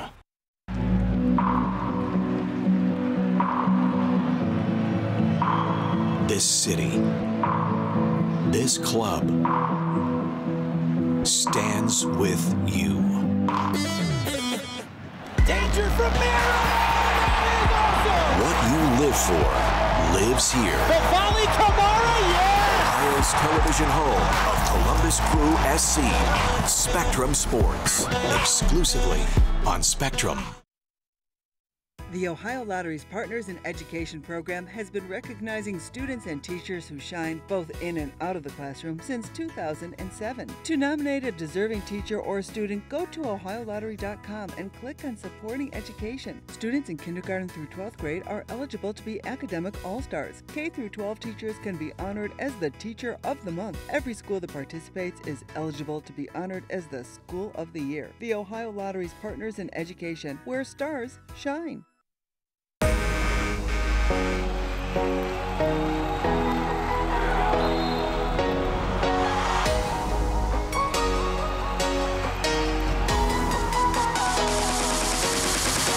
Now he shoots it! What you live for lives here. We are Spectrum Sports, exclusively on Spectrum.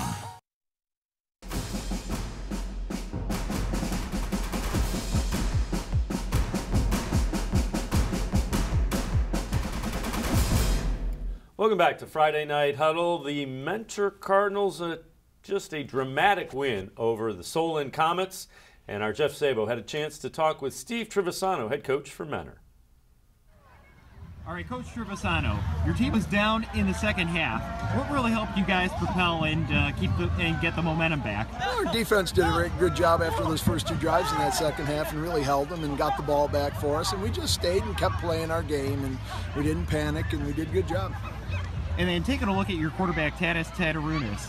He threw 4 interceptions, however, you guys still walked away with the victory. What really helped you guys? You know, he bared down at the end, and, it was a little slick on the ball today and got a little bit high on him, but, he just kept battling and stuck to it, and his boys took care of it.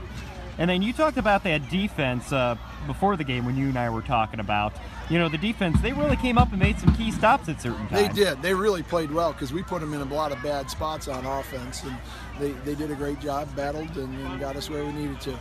And then what does your team have to do from here on out to continue to control their own destiny? We got to keep getting better. We got to stop turning it over. We got to keep getting better and get ready to go. All right, Coach. Hey, thank you as always.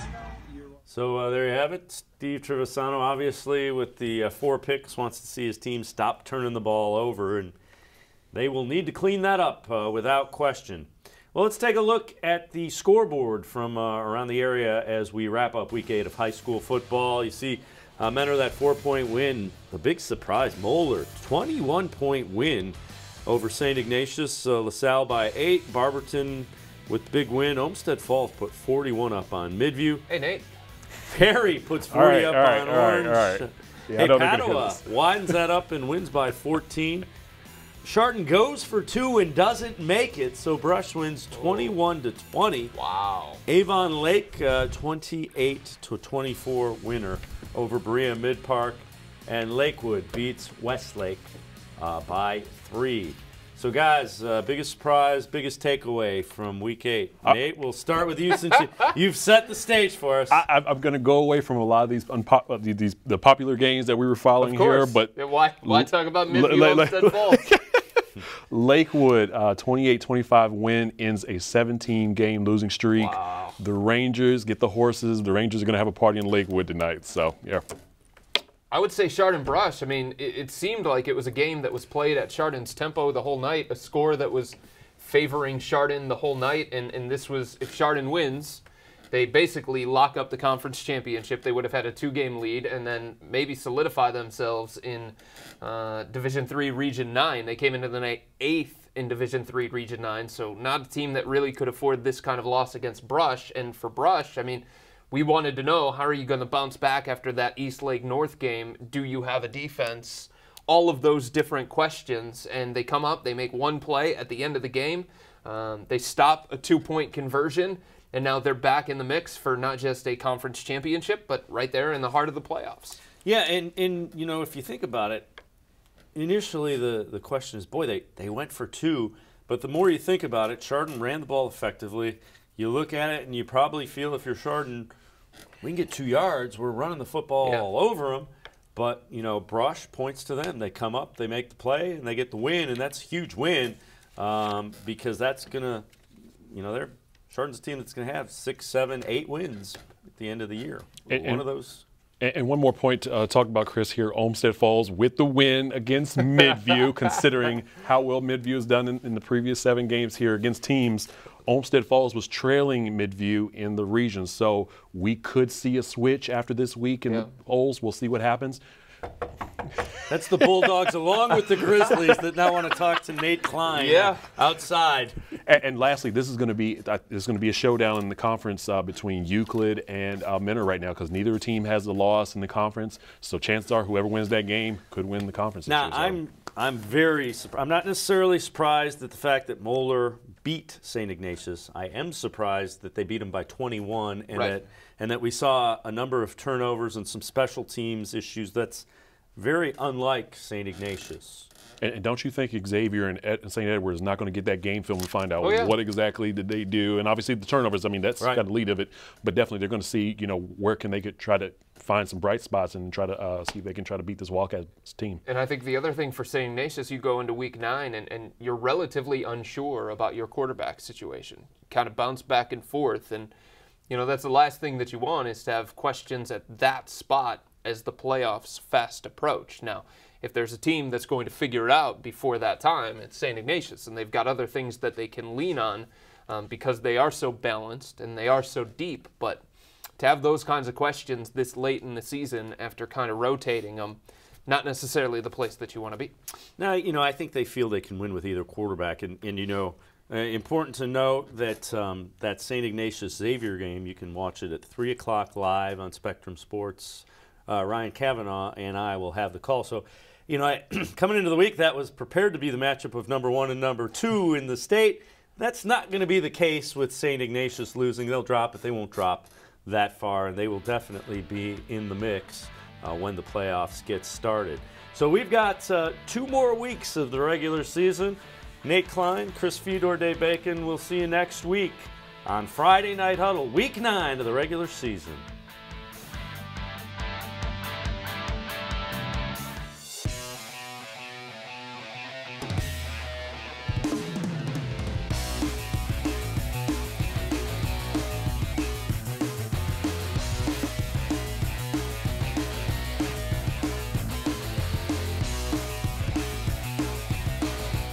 The High School Sports Insider is brought to you by Cuyahoga Community College, where futures begin.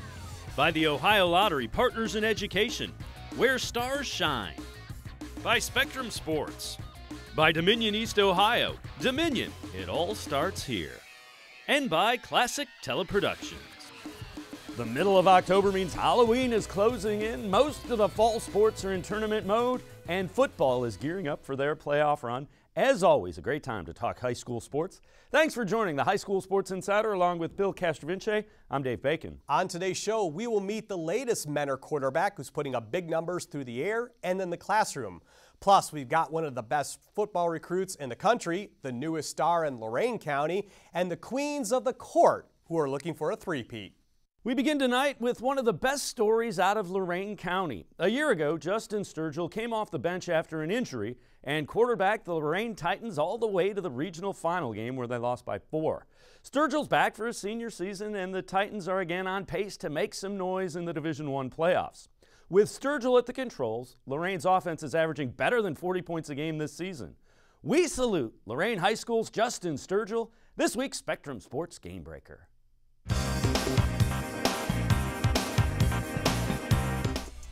He's listed at 5'11", 180 pounds in the program. A little undersized for a high school signal caller, but Lorain's Justin Sturgill has the it factor that coaches love in their quarterbacks. People like him, and they've rallied around him because he's had success, and then, of course, you know, he does a lot of calling of our offense and stuff, so obviously, there's good communication. When I first got here, there might have been some selfishness and all that kind of a scheme where a kid maybe would be saying to the quarterback, do this, do that. Our kids don't say anything, they just listen, and they let him do his thing, and he gets them the ball. Being more of a leader and more disciplined, I just feel like I just need to calm down during situations and make sure I do things right and correct. Sturgill's leadership is one of his best assets. Justin's numbers are impressive. He's completing about 60% of his passes for over 1,000 yards and is closing in on 20 touchdown passes. All for an offense that runs the ball a lot and only throws it about 15 times a game. When our athletes made the plays, I mean, the confidence, everybody just skyrocketed, and then we were like, oh yeah, we got this, we're gonna go, we're gonna flow as a team. If you were out in a playground picking players, you're not necessarily picking him right up right away. His arm's not maybe as strong as this guy or that guy, but he's savvy, he's smart, he's really a coach on the field for us, and between his athletic ability and his brain, he's a great quarterback. Sturgill isn't about his numbers in the least. The Titans are scoring better than 40 points a game, and he thrives on his teammates' success. Seeing all my guys happy. When they do things right and they make great plays, I mean, seeing them smile and make sure they want to do it again and they want to keep doing it without stopping, no hesitation. I just love seeing them happy and excited. Quarterbacks are measured ultimately by wins, and Sturgill has a great story. He came in after an injury to the starter a year ago and led the Titans on a postseason run that ended in the regional final. And they're positioning themselves to make another deep playoff run this season. There's no doubt that he seized the moment and had a great football season for us, led us to the regional game, so that's exciting. And here he comes back, he's got a little experience now. It can be stressful at times, but another times, I mean, it's just like the best thing because they show you what you can call, and if it's working, it's gonna work. And if it's not going to work, change to something else. You know something's going to work, and they're going to make a mistake. And you can be sure when they do, Sturgill will make the defense pay. Let's travel to Lake County for another brilliant QB. Year in and year out, Menor has a dangerous offense with a big-time quarterback. This season, it's Tadas Tatarunas, a senior who is impressive on and off the field, who also has a sense of history because of his family. Let's meet Tadas Tatarunas, this week's Cuyahoga Community College student-athlete with a future. Cuyahoga Community College, where futures begin.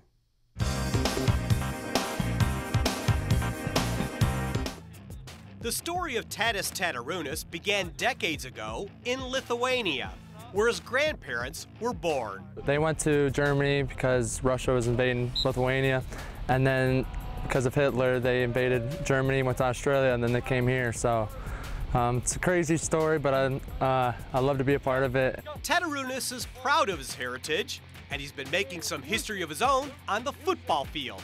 Tadas took over as a starting quarterback of the high-flying Menor offense 2 years ago as a sophomore, and he was a natural. In his second start against #1 ranked St. Ignatius, Tatarunas threw for over 500 yards and 4 touchdowns. including the game winner with 8 seconds left. Those seniors back then, they pushed me and they gave me the confidence, and ever since that, it's slowed down. It's gotten easier, and still just got to get better every single day. Tatis has some big spikes to fill, given the Cardinals' history with quarterbacks.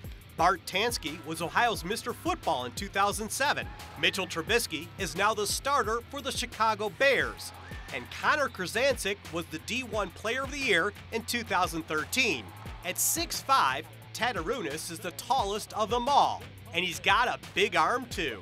Tatis is the big, strong guy who, has got all the certain tools. So I mean, they all have different tools, and they've all had that same idea that they wanted to be great. In his first 2 seasons, Tatis threw for over 5,300 yards and 47 touchdowns, with a 4.0 grade point average, a straight-A student on and off the field. I take pride in the classroom, and it definitely helps me at the quarterback position because you got to know reads, you got to know the defense formations, everything. We're a very complicated offense, and we're pretty advanced, and that only comes with the quarterback who can handle it. And while he's lighting up the scoreboard in Menor, Tadis Tatarunas also wants to make his fellow Lithuanians proud. Yeah, I mean, I take great pride in where I'm from, and it's really cool because not everyone's unique. I just try to take pride in my uniqueness and just live it out. Tatis is getting looks from the Big Ten and MAC schools, and Ohio State has offered him a walk-on scholarship so far, but he's also a standout on the Cardinals basketball team as well. We're just getting things rolling on this week's show. Still ahead, one of high school football's top cats on defense, and some preppers looking for a return trip to the state playoffs. The High School Sports Insider will be right back. There is a place where dreams arise, stars are born, and greatness is made. What you live for lives here. Spectrum Sports.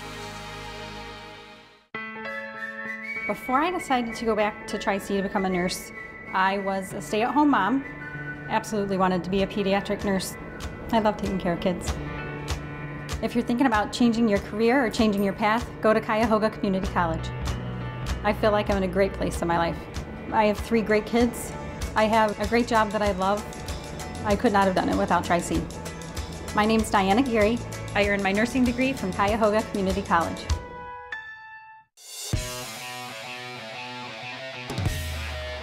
The High School Sports Insider continues. Thanks for tuning in. It's been a tough year for the Cleveland Heights football team, but the Tigers still have a shining star. Tyreek Smith is one of the top recruits in the country, even though he just started playing the game. Throw in some great grades, and you have Tyreek Smith, this week's Ohio Lottery Partners in Education Shining Star.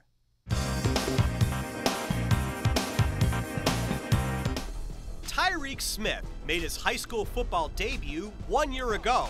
A freak athlete at 6'4", 250 pounds, he got 13 college offers before his first practice. I go to a camp and I get like 4 offers that night, or I'll be in school 1 week and I get like 6 offers the whole week. So I mean, it was crazy. I remain humble and blessed. It was just a blessing. By the end of his junior year, the dominant defensive end had 40 offers, even though he missed most of the season with a broken leg. Now a senior, Tyreek's top 5 schools are Ohio State, Alabama, Oregon, USC, and Penn State. Yet, Smith plays like he still has something to prove. He's nowhere where he's going to be by the end of the season, but that's the thing that I love best about him, is that he just practices hard 100% of the time. I don't think it's tough. My parents, they raised me, like to always just be humble. They don't let none of this faze me. I'm still the same kid when I had 0 offers. Smith is playing on offense this year, catching passes at tight end. but he won't announce his college decision until January, so his Cleveland Heights teammates will get some exposure too. Whenever I can give them a chance, like whether it's hitting up a coach about them, sending them the film, having them come out and watch everybody, I just do what I can to help them get recruited. Tyreek has always been a team-first guy, and that extends to the basketball court too.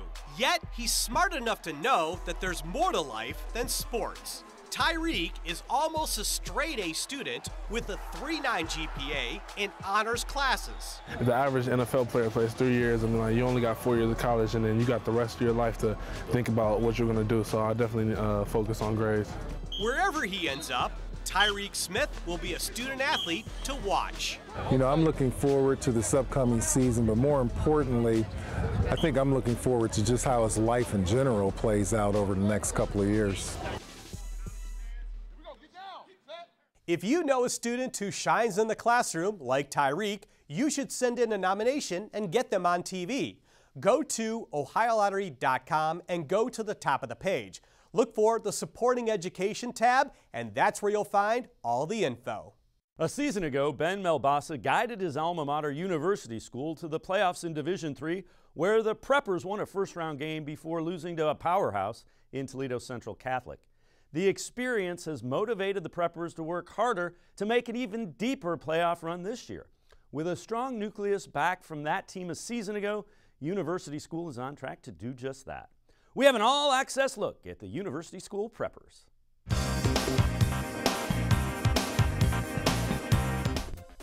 The football program is definitely headed in the right direction at University School under alum Ben Melbasa.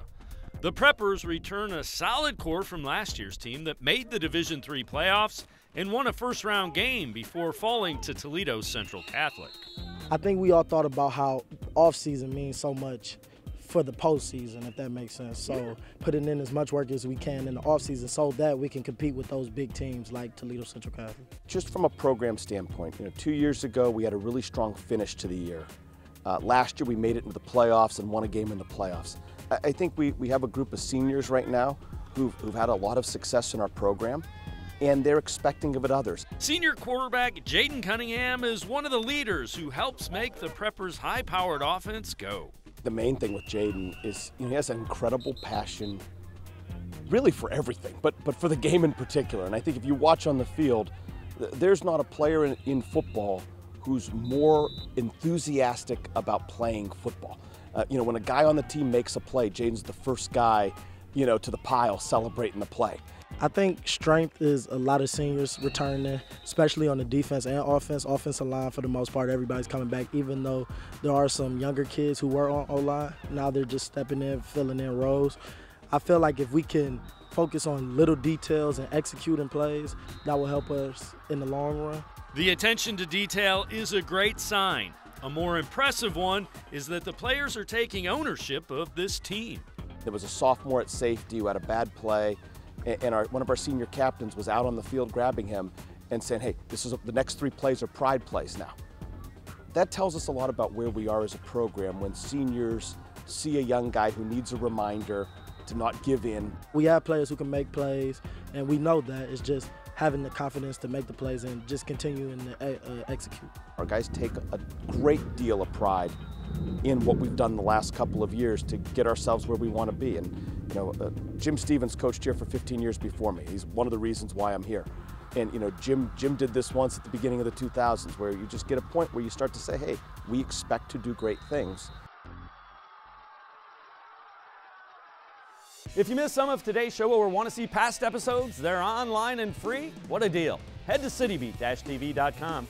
That's citybeat-tv.com. Still to come on the show, we'll check out some Blazers who are on fire on the tennis court.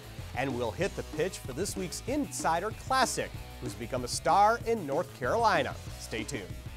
The Ohio Lottery's Partners in Education program has been recognizing students and teachers who shine both in and out of the classroom since 2007. To nominate a deserving teacher or student, go to ohiolottery.com and click on Supporting Education. Students in kindergarten through 12th grade are eligible to be academic all-stars. K through 12 teachers can be honored as the Teacher of the Month. Every school that participates is eligible to be honored as the School of the Year. The Ohio Lottery's Partners in Education, where stars shine. I dare you. I dare you to change the world. Yeah, you. Getting that college education. I dare you to be somebody important. Like be a teacher. Or a reality TV star. I dare you to stand up here. To call the shots. To be a role model. An inspiration. An innovator. To be a teacher. Be my teacher. Think you can change my life? Make me excited about science like you. Have a career that really means something? Then do it. I dare you. I dare you.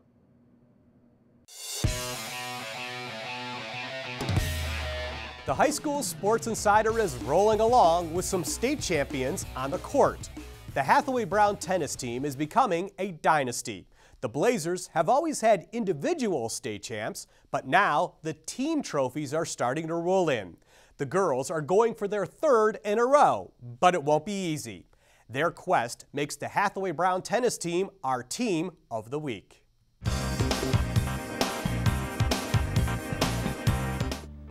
What will Hathaway Brown do for an encore after winning the last two team titles in tennis? Yeah, I mean, last year we went out and traveled and played all the top teams in both D1 and D2, and you know, we really tried to put ourselves in position that we're playing the best teams and pushing ourselves. Greg is always saying, like, we're the team to beat, we're the team to beat. So it makes us, you know, run a little harder at practice, hit more serves, practice outside of practice. Like, I just think it makes us work harder. And since we're all confident in each other, I think just from last year, like, we all like bonded as a team and everything, and for like the past couple of years. And I think that really helps. The Blazers roster is dominated by juniors after 3 individual state champs graduated.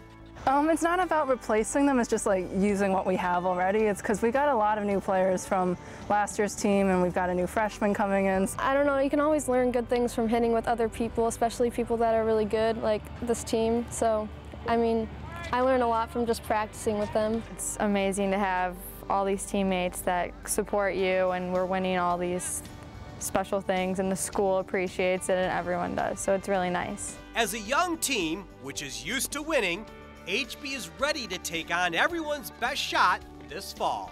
Everyone's putting their best foot forward when they play us, so we get to see like a lot of different game styles and lineups, and it's good to see all different sides of like tennis, so I think it's helpful for us. You just have to like embrace like our like position and just like keep doing what we're doing, and like try not to think about like, oh, they're coming after us. Like, just have to play our own game and like keep going with what we did last year. Each week on the show, we take a look back at a student athlete we featured who's gone on to success at the college, professional, sometimes even international levels. Sophia Rossi is still in the early chapters of her success story, but it could be a big one. Sophia is at Wake Forest, where she's helping the Demon Deacons earn a top 25 ranking nationally for their soccer team. Not a surprise to anyone who helped watch Rossi lead Walsh Jesuit to 4 state titles during her time with the Warriors. Today, Sophia Rossi becomes a classic.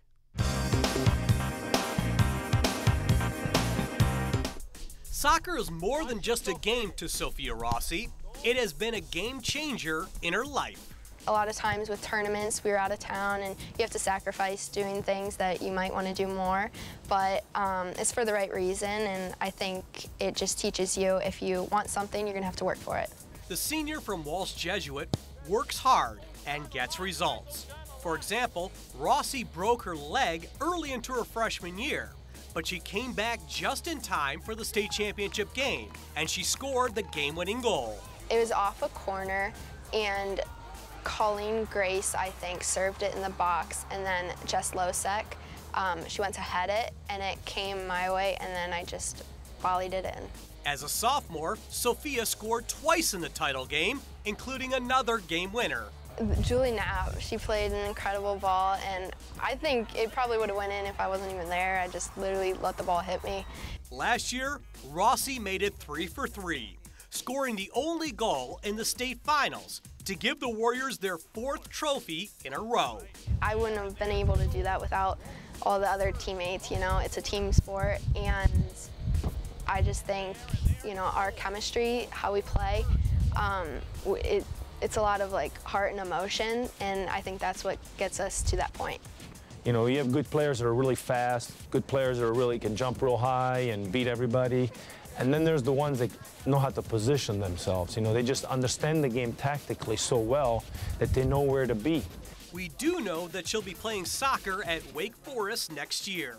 And she'll be working hard in the classroom too, where she is a 3.8 student. There's no telling how far Sophia Rossi will go in life, but she is confident playing soccer at Walsh has got her ready for anything. I'm going to be more confident knowing that I was able to play here and learn from such amazing girls and an amazing coach too, to teach us like just to be strong, to go after what you want. We want you to get more involved in the show, and you can through social media. Follow us on Twitter. We're at HS Sports Insider and at Dave Bacon Sports. Tweet us your story ideas or your pictures showing your school spirit, and we'll use them in a future show. We're still plugging away on Facebook as well. Head to our page and like us. We're at High School Sports Insider. The tweets of the week are coming up next after these important messages. The best thing Tri-C did for me was give me opportunities. The workforce program prepared me for the career I have now. I got a job in the aerospace industry where I work on CNC machines. I have 3 younger brothers. I want to teach my brothers, you know, hard work actually pays off. Come to Tri-C. It's a great stepping stone to wherever you're trying to get to in life. My name is Chris Grooms, and I got my start at Tri-C. There is a place where dreams arise, stars are born, and greatness is made. What you live for lives here. Spectrum Sports. So, I just moved in with this family, and it's embarrassing. The little one, he likes to go outside and crawl around in the giant litter box. I don't know what he's doing. I mean, I was born and I knew how to use the litter box. Look at that. That's disgusting. Oh, poop already. You're making me nervous. Oh, okay, I can't look at this anymore. I really hope he grows out of this, for his sake.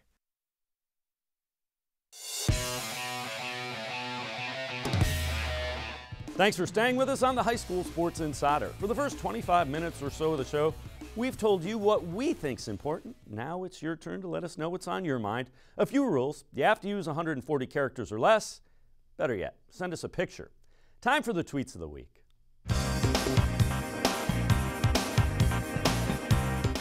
A big shout out to St. Ed's football alum David Dowell. He was named Big Ten Player of the Week for his 7-tackle, 2-interception, and 1 fumble recovery performance in Michigan State's upset over Michigan. Glen Oaks football players visited elementary schools in the area in the One Book, One Community project that encourages young people to read. And Shaker Heights' Lyle Yost won 2 bronze medals in the Junior Pan American Games in Victoria, British Columbia. Keep those tweets coming. We want your story ideas or your pictures showing your school spirit. Tweet those to us. We're at HS Sports Insider or at Dave Bacon Sports. Use hashtag HSSI Ohio. Again, that's at HS Sports Insider or at Dave Bacon Sports. Use hashtag HSSI Ohio. We'll use a few of them on upcoming shows as the tweets of the week. Half hour goes by so fast. Now we are all out of time. Thanks for joining us on this edition of High School Sports Insider. We expect to see you back here next week, same time, same place, when again we'll have some of the best high school sports stories from all across Ohio. Thanks for watching, and thank you for supporting high school athletics. Have a great night.